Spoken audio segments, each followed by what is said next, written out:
ನಮಸ್ಕಾರ ಸ್ನೇಹಿತರೆ, ಶ್ರೀಗಂಧ ಅಕಾಡೆಮಿ ಯೂಟ್ಯೂಬ್ ಚಾನಲ್ಗೆ ಮತ್ತೊಮ್ಮೆ ನಿಮಗೆಲ್ರಿಗೂ ಸ್ವಾಗತ. ಸ್ನೇಹಿತರೆ, ಸಹಾಯಕ ಪ್ರಾಧ್ಯಾಪಕ ಪರೀಕ್ಷೆಗೆ ಸಂಬಂಧಿಸಿದಂತೆ ಕಡ್ಡಾಯ ಪತ್ರಿಕೆ ಅಥವಾ ಕಂಪಲ್ಸರಿ ಪೇಪರ್ ಆಗಿರುವಂತಹ ಸಾಮಾನ್ಯ ಜ್ಞಾನ ಪತ್ರಿಕೆಯ ಎಲ್ಲ 100 ಪ್ರಶ್ನೆಗಳನ್ನು ಒಂದೇ ವಿಡಿಯೋದಲ್ಲಿ ವಿವರಣೆ ಸಹಿತ ಚರ್ಚೆ ಮಾಡಲಾಗಿದೆ. ಹಾಗಾದರೆ ಬನ್ನಿ ಸ್ನೇಹಿತರೆ, ಚರ್ಚೆಯನ್ನು ಶುರು ಮಾಡೋಣ.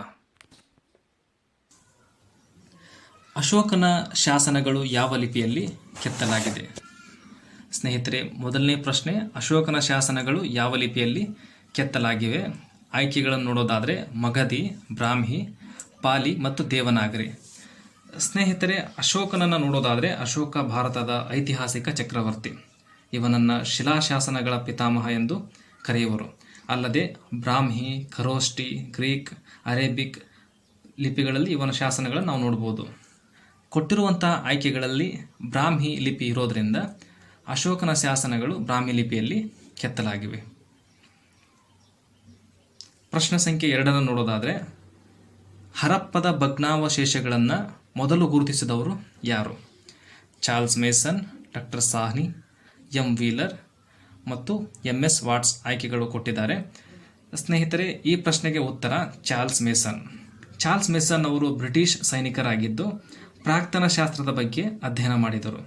1862ರಲ್ಲಿ ಹರಪ್ಪ ನಾಗರಿಕತೆಯ 2 ಪ್ರಮುಖ ತಾಣಗಳಲ್ಲಿ ಒಂದಾದಂಥ ಹರಪ್ಪ ಅವಶೇಷಗಳನ್ನು ಮೊದಲ ಬಾರಿಗೆ ಕಂಡುಹಿಡಿದರು.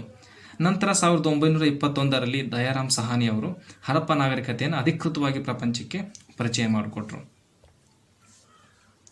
ಇನ್ನು 3ನೇ ಪ್ರಶ್ನೆ ನೋಡೋದಾದರೆ ಅಬುಲ್ ಫಜಲ್ ಅಕ್ಬರ್ ನಾಮಾವನ್ನು ಎಷ್ಟು ವರ್ಷಗಳಲ್ಲಿ ಪೂರ್ಣಗೊಳಿಸಿದರು? ಸ್ನೇಹಿತರೆ, ಅಬುಲ್ ಫಜಲ್ ಮೊಘಲ್ ಚಕ್ರವರ್ತಿ ಅಕ್ಬರ್ನ ಆಸ್ಥಾನದ ಒಬ್ಬ ಪ್ರಮುಖ ಕವಿ ಹಾಗೂ ಅಕ್ಬರ್ ನಾಮ ಎಂಬ ಕೃತಿಯನ್ನು ಬರೆದರು. ಇವರು ಅಕ್ಬರ್ನ ಆಸ್ಥಾನದ ನವರತ್ನಗಳಲ್ಲಿ ಒಬ್ಬರಾಗಿದ್ದರು. ಅಲ್ಲದೆ ಅಕ್ಬರ್ನ ಆಳ್ವಿಕೆಯ ಅಧಿಕೃತ ಇತಿಹಾಸವನ್ನು 3 ಸಂಪುಟಗಳಲ್ಲಿ ಇವರು ಬರೆದರು. ಇವರು ಅಕ್ಬರ್ ನಾಮ ಎಂಬ ಕೃತಿಯನ್ನು ಸುಮಾರು 7 ವರ್ಷಗಳ ಅವಧಿಯಲ್ಲಿ ರಚಿಸಿದರು. ಸೊ ಈ ಪ್ರಶ್ನೆಗೆ ಉತ್ತರ 7 ವರ್ಷಗಳು.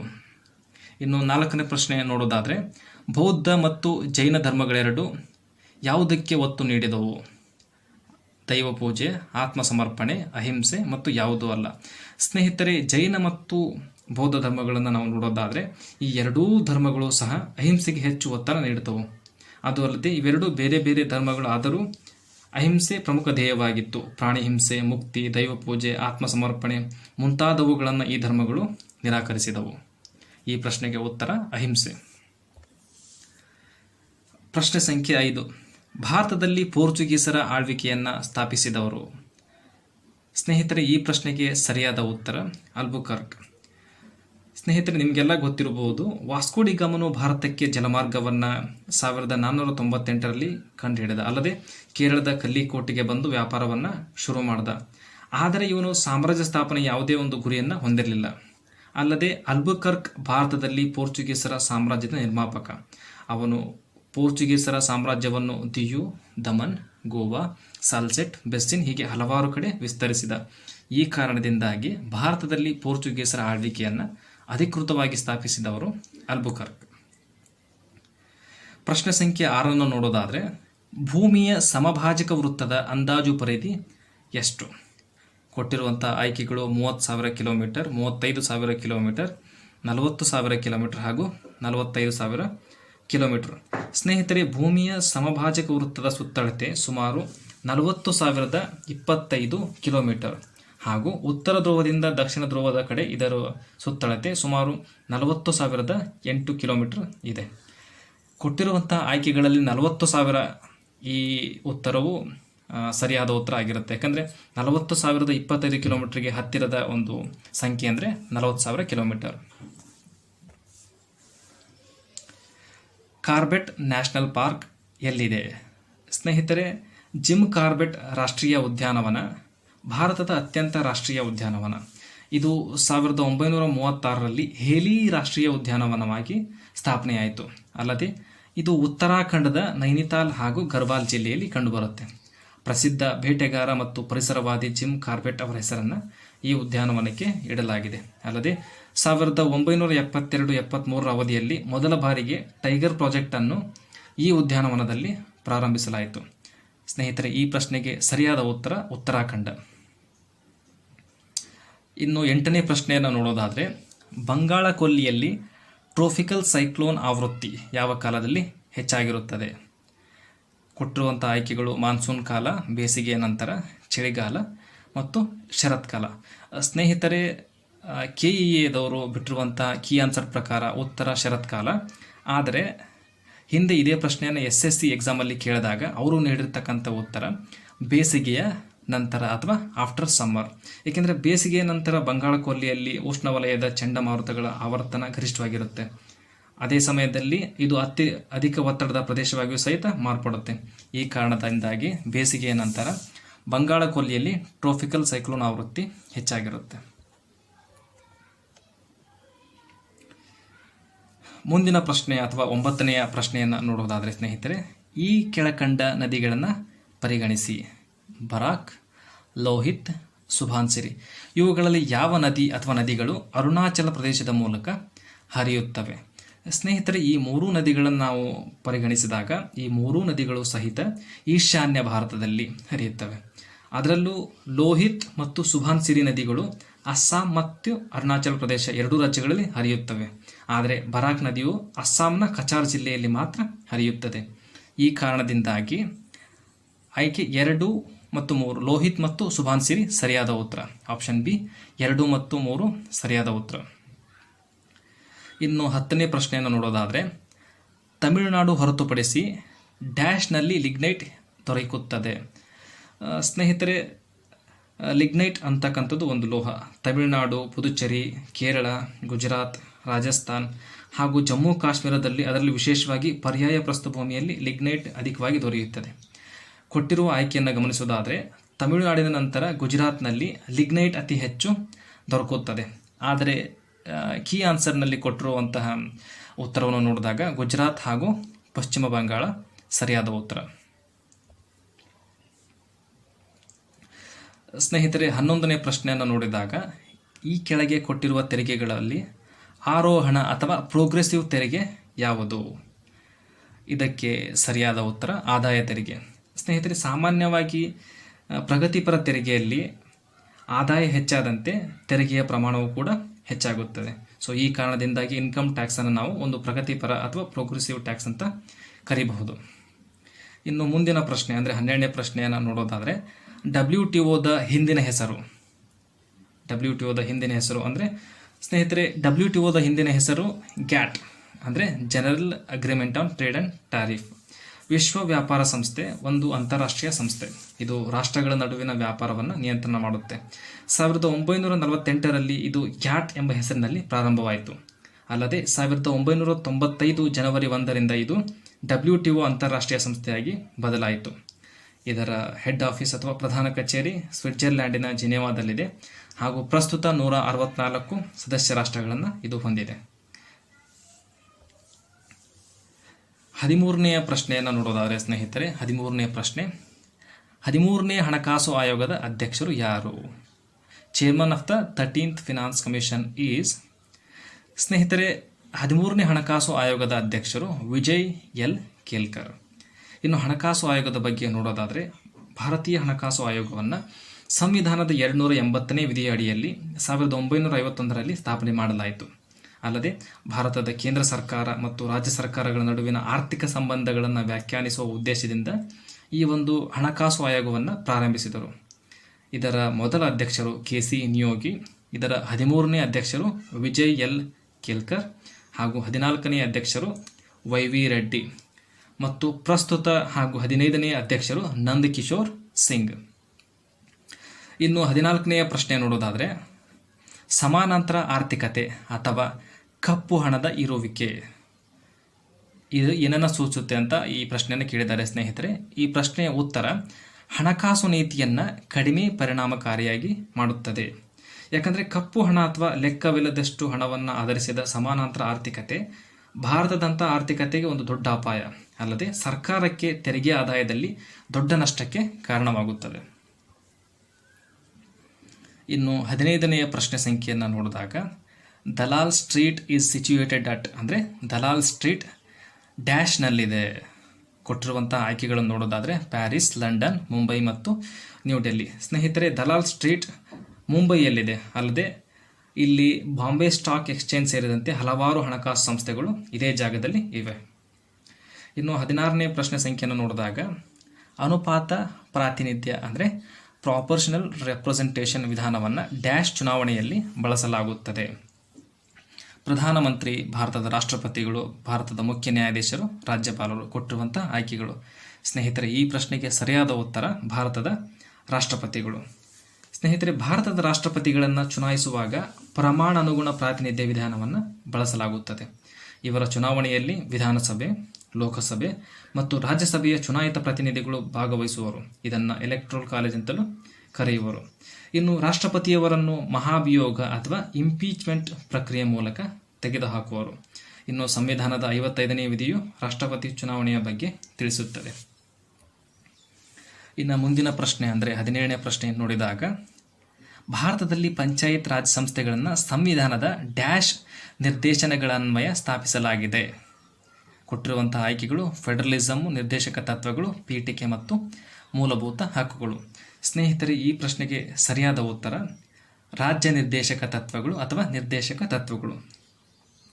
ಸಂವಿಧಾನದ 4ನೆಯ ಭಾಗದಲ್ಲಿ 36ನೇ ವಿಧಿಯಿಂದ 51ನೇ ವಿಧಿಯವರೆಗೆ ರಾಜ್ಯ ನಿರ್ದೇಶಕ ತತ್ವಗಳನ್ನು ಚರ್ಚೆ ಮಾಡಲಾಗಿದೆ.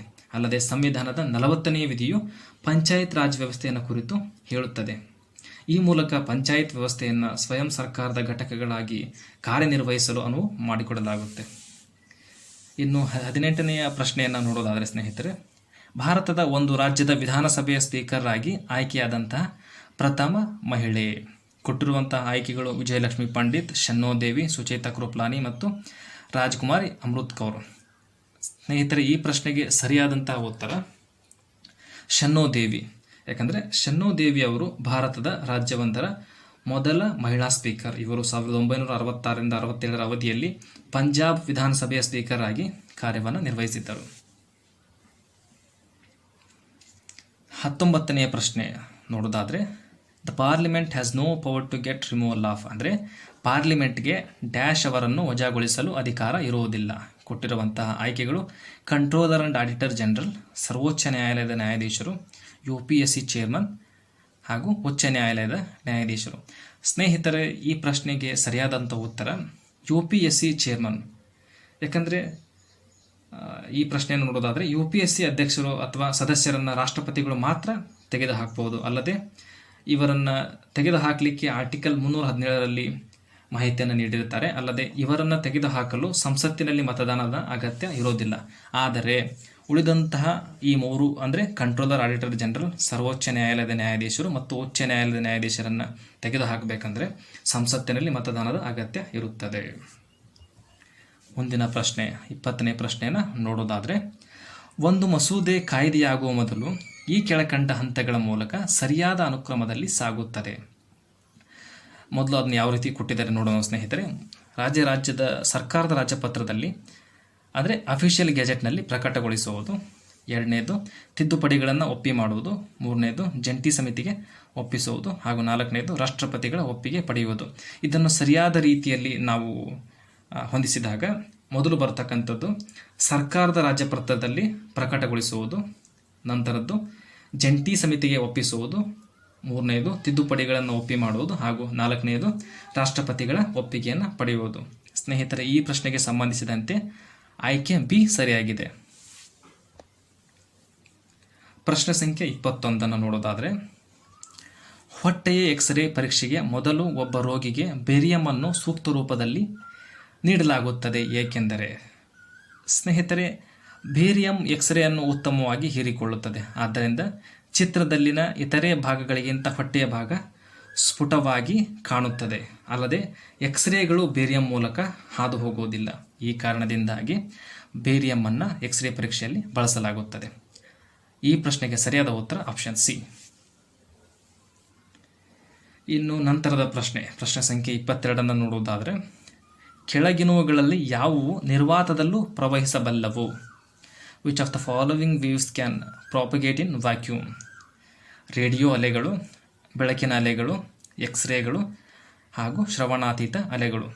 ಸ್ನೇಹಿತರೆ, ಈ ಪ್ರಶ್ನೆಗೆ ಸರಿಯಾದಂಥ ಉತ್ತರ ಆಯ್ಕೆ ಎ 1, 2 ಮತ್ತು 3. ಏಕೆಂದರೆ ಸ್ನೇಹಿತರೆ, ಬೆಳಕು, ಎಕ್ಸ್ರೇಗಳು ಮತ್ತು ರೇಡಿಯೋ ತರಂಗಗಳು ವಿದ್ಯುತ್ ಕಾಂತೀಯ ತರಂಗಗಳು. ಇವುಗಳ ಪ್ರಸರಣಕ್ಕೆ ಯಾವುದೇ ಒಂದು ಮಾಧ್ಯಮದ ಅಗತ್ಯತೆ ಇಲ್ಲ. ಇವು ವ್ಯಾಕ್ಯೂಮ್ನಲ್ಲಿಯೂ ಕೂಡ ಪ್ರವೇಶವನ್ನು ಮಾಡ್ತವೆ. ಆದರೆ ಅಲ್ಟ್ರಾಸಾನಿಕ್ ಅಲೆಗಳು ಅಥವಾ ಈ ಶ್ರವಣಾತೀತ ಅಲೆಗಳು ಏನಿರ್ತವೆ, ಇವು ಪ್ರಸರಣಕ್ಕೆ ಮಾಧ್ಯಮದ ಒಂದು ಅಗತ್ಯತೆ ಇರುತ್ತೆ. ಅದು ಅಲ್ಲದೆ ಇವು ನಿರ್ವಾತದಲ್ಲಿ ಪ್ರಯಾಣ ಮಾಡುವುದಿಲ್ಲ. ಈ ಕಾರಣದಿಂದಾಗಿ ಆಪ್ಷನ್ ಎ 1, 2 ಮತ್ತು 3 ಸರಿಯಾದಂಥ ಉತ್ತರ. ಇನ್ನು ಪ್ರಶ್ನೆ ಸಂಖ್ಯೆ 23 ನೋಡೋದಾದರೆ, ಈ ಕೆಳಗಿನವುಗಳಲ್ಲಿ ಯಾವುದು ವಾನರ ಜಾತಿಗೆ ಅಥವಾ ಗುಂಪಿಗೆ ಸೇರಿಲ್ಲ? Among the following which one is not a app ಅಂತ ಕೇಳಿದ್ದಾರೆ. ಗಿಬ್ಬನ್, ಗೊರಿಲ್ಲಾ, ಲಂಗೂರ್ ಮತ್ತು ಒರಾಂಗುಟಾನ್. ಈ ಪ್ರಶ್ನೆಗೆ ಸರಿಯಾದಂತಹ ಉತ್ತರ ಲಂಗೂರ್. ಸ್ನೇಹಿತರೆ, ಗಿಬ್ಬನ್, ಗೊರಿಲ್ಲಾ ಮತ್ತು ಒರಾಂಗುಟಾನ್ ಈ ಮೂರೂ ಸಹ ಏಪ್ಸ್ಗಳ ಗುಂಪಿಗೆ ಸೇರಿದೆ. ಆದರೆ ಲಂಗೂರ್ ಪ್ರೊಸಿಮಿಯನ್ ಅನ್ನೋ ಒಂದು ಜಾತಿಗೆ ಸೇರಿದೆ. ಅಲ್ಲದೆ ಈ ಲಂಗೂರ್ ಅಂತಕ್ಕಂಥದ್ದು ಏಪ್ಸ್ಗಳಲ್ಲಿಯೇ ತುಂಬ ಹಿಂದುಳಿದಿರ್ತಕ್ಕಂಥ ಜಾತಿ. ಇದನ್ನು ಸಾಮಾನ್ಯವಾಗಿ ನಮ್ಮ ಏಷ್ಯಾದ ಮಂಗಗಳಿಗೆ ಹೋಲಿಕೆ ಮಾಡಬಹುದು. ಸೊ ಈ ಕಾರಣದಿಂದಾಗಿ ಸರಿಯಾದಂಥ ಉತ್ತರ ಲಂಗೂರ್. ಪ್ರಶ್ನೆ ಸಂಖ್ಯೆ 24 ನೋಡಿದಾಗ, ಪ್ರಾಣಿಗಳು ಮತ್ತು ಸಸ್ಯಗಳು ಅವುಗಳ ಪರಿಸರದೊಡನೆ ಹೊಂದಿರುವ ಸಂಬಂಧದ ಅಧ್ಯಯನವು? ಆಪ್ಷನ್ ಎ ಪರಿಸರ ವಿಜ್ಞಾನ, ಬಿ ಜನಾಂಗ ವಿಜ್ಞಾನ, ಸಿ ವಂಶಾವಳಿ ಹಾಗೂ ಡಿ ಕೀಟ ವಿಜ್ಞಾನ. ಸ್ನೇಹಿತರೆ, ಈ ಪ್ರಶ್ನೆಗೆ ಸರಿಯಾದಂಥ ಉತ್ತರ ಪರಿಸರ ವಿಜ್ಞಾನ. ನಮ್ಮ ಸುತ್ತಮುತ್ತಲಿನ ವಾತಾವರಣವನ್ನು ಸಾಮಾನ್ಯವಾಗಿ ನಾವು ಪರಿಸರ ಅಂತ ಕರಿತೇವೆ. ಈ ಪರಿಸರದಲ್ಲಿ ಜೈವಿಕ ಮತ್ತು ಅಜೈವಿಕ ಅಂಶಗಳು ಎರಡನ್ನು ನಾವು ಕಾಣಬಹುದು. ಇನ್ನು ಪ್ರಶ್ನೆ ಸಂಖ್ಯೆ 25 ನೋಡೋದಾದರೆ, ಹೂವುಗಳಲ್ಲಿ ಬಣ್ಣಗಳು ಡ್ಯಾಶ್ದ ಕಾರಣದಿಂದಾಗಿ ಆಗುತ್ತವೆ? Colour of flowers is due to chlorophyll, melanin, phytochromes and anthocyanins. ಸ್ನೇಹಿತರೆ, ಈ ಪ್ರಶ್ನೆಗೆ ಸರಿಯಾದಂಥ ಉತ್ತರ ಅಂಥೋಸಯಾನಿನ್ಗಳು, ಅಂದರೆ ಆಪ್ಷನ್ ಡಿ. ಯಾಕಂದರೆ ಅಂಥೋಸಯಾನಿನ್ಗಳು ಕೆಂಪು ಅಥವಾ ನೇರಳೆ ಬಣ್ಣದ ನೀರಿನಲ್ಲಿ ಕರಗುವಂಥ ವರ್ಣದ್ರವ್ಯಗಳು. ಇವು ಸಸ್ಯಕೋಶದಲ್ಲಿ ಕಂಡುಬರುತ್ತವೆ. ಹೂವುಗಳು ಮತ್ತು ಹಣ್ಣುಗಳ ಬಣ್ಣಕ್ಕೆ ಇವು ಕಾರಣವಾಗಿರ್ತವೆ. ಮುಂದಿನ ಪ್ರಶ್ನೆ ಅಂದರೆ ಪ್ರಶ್ನೆ ಸಂಖ್ಯೆ 26 ನೋಡೋದಾದರೆ, ಕೆಳಗಿನವುಗಳಲ್ಲಿ ಸಸ್ಯ ಹಾರ್ಮೋನ್ ಯಾವುದು? ಇನ್ಸುಲಿನ್, ಥೈರಾಕ್ಸಿನ್, ಗಿಬೆರ್ಲಿನ್ ಮತ್ತು ಎಸ್ಟ್ರೋಜನ್. ಸ್ನೇಹಿತರೆ, ಈ ಪ್ರಶ್ನೆಗೆ ಸರಿಯಾದಂಥ ಉತ್ತರ ಗಿಬೆರ್ಲಿನ್. ಯಾಕಂದರೆ ಸಸ್ಯದ ಹಾರ್ಮೋನುಗಳು ಸಸ್ಯದ ಕೋಶಗಳಲ್ಲಿ ಸೆಲ್ಯುಲಾರ್ ಪ್ರಕ್ರಿಯೆಯನ್ನು ನಿಯಂತ್ರಣ ಮಾಡುತ್ತವೆ. ಅವುಗಳಲ್ಲಿ ಪ್ರಮುಖವಾದಂತಹ ಸಸ್ಯ ಹಾರ್ಮೋನುಗಳೆಂದರೆ ಆಕ್ಸಿನ್ಸ್, ಸೈಟೋಕಿನಿನ್ಸ್, ಎಥಿಲಿನ್ಸ್, ಗಿಬೆರ್ಲಿನ್ ಇತ್ಯಾದಿ. ಅದರಲ್ಲಿಯೂ ಬೀಜ ಮೊಳಕೆಯೊಡೆಯುವುದರಲ್ಲಿ ಗಿಬೆರ್ಲಿನ್ಗಳು ಪ್ರಮುಖವಾದಂತಹ ಪಾತ್ರವನ್ನು ವಹಿಸುತ್ತವೆ. ಈ ಕಾರಣದಿಂದಾಗಿ ಗಿಬೆರ್ಲಿನ್ ಸಸ್ಯ ಹಾರ್ಮೋನು. ಆಪ್ಷನ್ ಸಿ ಸರಿಯಾದ ಉತ್ತರ. ಇನ್ನು ಮುಂದಿನ ಪ್ರಶ್ನೆ ಅಂದರೆ 72ನೇ ಪ್ರಶ್ನೆಯನ್ನು ನೋಡೋದಾದರೆ, ವೈರಸ್ಗಳು ಡ್ಯಾಶ್ ಅನ್ನು ಹೊಂದಿವೆ? Option A DNA, option B RNA, option C DNA ಅಥವಾ RNA, ಆಪ್ಷನ್ ಡಿ DNA ಮತ್ತು RNA. ಸ್ನೇಹಿತರೆ, ಈ ಪ್ರಶ್ನೆಗೆ ಸರಿಯಾದಂಥ ಉತ್ತರ ಆಪ್ಷನ್ ಸಿ DNA ಅಥವಾ RNA. ಸಾಮಾನ್ಯವಾಗಿ ವೈರಸ್ಗಳು RNA ಅಥವಾ DNAಗಳನ್ನು ಅವುಗಳ ಆನುವಂಶಿಕ ವಸ್ತುವಾಗಿ ಹೊಂದಿರುತ್ತವೆ. ಎರಡನ್ನ ಒಟ್ಟಾಗಿ ಹೊಂದಿರಲಿಕ್ಕೆ ಸಾಧ್ಯ ಇಲ್ಲ. ಅಲ್ಲದೆ ಅವು ಜೀವಿಗಳ ದೇಹದಲ್ಲಿ ಜೀವಿಯಂತೆ ಮತ್ತು ನಿರ್ಜೀವ ವಾತಾವರಣದಲ್ಲಿ ನಿರ್ಜೀವಿಗಳಂತೆ ಕಂಡುಬರುತ್ತವೆ. ಸ್ನೇಹಿತರೆ, ಮುಂದಿನ ಪ್ರಶ್ನೆಯನ್ನು ನೋಡೋದಾದರೆ ಪ್ರಶ್ನೆ ಸಂಖ್ಯೆ 28, ನೀರಿನಲ್ಲಿ ಕರಗುವ ವಿಟಮಿನ್ ಯಾವುದು? ವಿಟಮಿನ್ ಎ, ವಿಟಮಿನ್ ಸಿ ಹಾಗೂ ವಿಟಮಿನ್ ಡಿ. ವಿಟಮಿನ್ ಇ ಕೊಟ್ಟಿರ್ತಕ್ಕಂಥ ಆಯ್ಕೆಗಳು. ಕೊಟ್ಟಿರುವಂತಹ ಆಯ್ಕೆಗಳಲ್ಲಿ ವಿಟಮಿನ್ ಸಿ ನೀರಿನಲ್ಲಿ ಕರಗುವಂತಹ ವಿಟಮಿನ್ ಆಗಿರುತ್ತೆ. ಯಾಕಂದರೆ ಸ್ನೇಹಿತರೆ, ವಿಟಮಿನ್ ಬಿ ಮತ್ತು ವಿಟಮಿನ್ ಸಿ ನೀರಿನಲ್ಲಿ ಕರಗುವ ವಿಟಮಿನ್ಗಳು ಹಾಗೂ ಉಳಿದಂಥ ವಿಟಮಿನ್ಗಳು ಅಂದರೆ ಎ, ಡಿ, ಇ, ಕೆಗಳು ಕೊಬ್ಬಿನಲ್ಲಿ ಕರಗುವಂಥ ವಿಟಮಿನ್ಗಳು. ಕೊಟ್ಟಿರುವಂಥ ಆಯ್ಕೆಯಲ್ಲಿ ವಿಟಮಿನ್ ಸಿ ಸರಿಯಾದಂಥ ಉತ್ತರ. ಇನ್ನು ಮುಂದಿನ ಪ್ರಶ್ನೆ ಸಂಖ್ಯೆ 29 ನೋಡೋದಾದರೆ, ಕೆಳಗಿನವುಗಳಲ್ಲಿ ಬ್ಲೀಚಿಂಗ್ ಏಜೆಂಟ್ ಯಾವುದು? Which one of the following is a bleaching agent? Option A potassium chloride, option B hydrogen peroxide, C copper sulphate and D silver nitrate. ಈ ಪ್ರಶ್ನೆಗೆ ಸರಿಯಾದಂತಹ ಉತ್ತರ ಹೈಡ್ರೋಜನ್ ಪೆರಾಕ್ಸೈಡ್. ಸ್ನೇಹಿತರೆ, ಹೈಡ್ರೋಜನ್ ಪೆರಾಕ್ಸೈಡ್ ಅಥವಾ H2O2 ಬಹಳ ಮಸುಕಾದಂಥ ನೀಲಿ ದ್ರವ. ಇದು ದುರ್ಬಲ ದ್ರಾವಣದಲ್ಲಿ ಬಣ್ಣರಹಿತವಾಗಿ ಗೋಚರಿಸುತ್ತೆ. ಅಲ್ಲದೆ ಇದು ಬಲವಾದ ಆಕ್ಸಿಡೀಕರಣ ಗುಣಲಕ್ಷಣಗಳನ್ನು ಹೊಂದಿರುವ ಕಾರಣ ಇದನ್ನು ಬ್ಲೀಚಿಂಗ್ ಪೇಪರ್ಗಾಗಿ ಬಳಸಲಾಗುವಂತಹ ಬ್ಲೀಚಿಂಗ್ ಏಜೆಂಟ್ ಆಗಿ ಇದನ್ನು ಬಳಸಲಾಗುತ್ತೆ. ಇನ್ನು ಮುಂದಿನ ಪ್ರಶ್ನೆ ಸಂಖ್ಯೆ 30. Match the following and choose the correct option. ಕೆಳಗಿನವುಗಳನ್ನು ಹೊಂದಿಸಿ ಸರಿಯಾದ ಉತ್ತರವನ್ನು ಸೂಚಿಸಿ. ಸ್ನೇಹಿತರೆ, ಈ ಪ್ರಶ್ನೆಗೆ ಉತ್ತರವನ್ನು ನೋಡೋದಾದರೆ ಆಪ್ಷನ್ ಎ. ನಾನು ಪ್ರಶ್ನೆಯನ್ನು ಓದೋದಿಲ್ಲ, ಡೈರೆಕ್ಟಾಗಿ ಉತ್ತರವನ್ನು ಹೇಳ್ತೀನಿ. ಮೊದಲನೇದಾಗಿ ಹೈಡ್ರೋಜನ್ ಪೆರಾಕ್ಸೈಡನ್ನು ಸಾಮಾನ್ಯವಾಗಿ ನಾವು ಬ್ಲೀಚಿಂಗ್ ಏಜೆಂಟಾಗಿ ಬಳಸ್ತೀರಿ. ಎರಡನೇದು ಸಿಲ್ವರ್ ಬ್ರೋಮೈಡನ್ನು ನಾವು ಫೋಟೋಗ್ರಫಿಯಲ್ಲಿ ಬಳಸ್ತೀರಿ. ನೆಕ್ಸ್ಟ್ ಓಝೋನನ್ನು ಗಾಳಿಯ ಶುದ್ಧೀಕರಣಕ್ಕಾಗಿ ಬಳಸೋದನ್ನು ನೋಡ್ಬೋದು. ಅಥವಾ ಓಝೋನ್ ಗಾಳಿಯ ಶುದ್ಧೀಕರಣ ಕೆಲಸವನ್ನು ಮಾಡುತ್ತೆ. ಇನ್ನು ಹೈಡ್ರೋಕ್ಲೋರಿಕ್ ಆ್ಯಸಿಡ್ ಸಾಮಾನ್ಯವಾಗಿ ಗಾಜಿನ ಮೇಲೆ ಕೊರೆಯುವಂಥ ಕೆಲಸಗಳಲ್ಲಿ ಇದನ್ನು ಬಳಸಲಾಗುತ್ತೆ. Option A 3, 4, 2, 1. ಇನ್ನು ಪ್ರಶ್ನೆ ಸಂಖ್ಯೆ 31. ಇದು ಪ್ರಸಿದ್ಧ ಗಾಲ್ಫ್ ಆಟಗಾರ ವಿಜಯ್ ಸಿಂಗ್ ಅವರು ಕೆಳಗಿನ ಯಾವ ದೇಶದವರು? ಈ ಪ್ರಶ್ನೆಗೆ ಸರಿಯಾದಂತಹ ಉತ್ತರ ಫಿಜಿ. ಇನ್ನು ಪ್ರಶ್ನೆ ಸಂಖ್ಯೆ 32.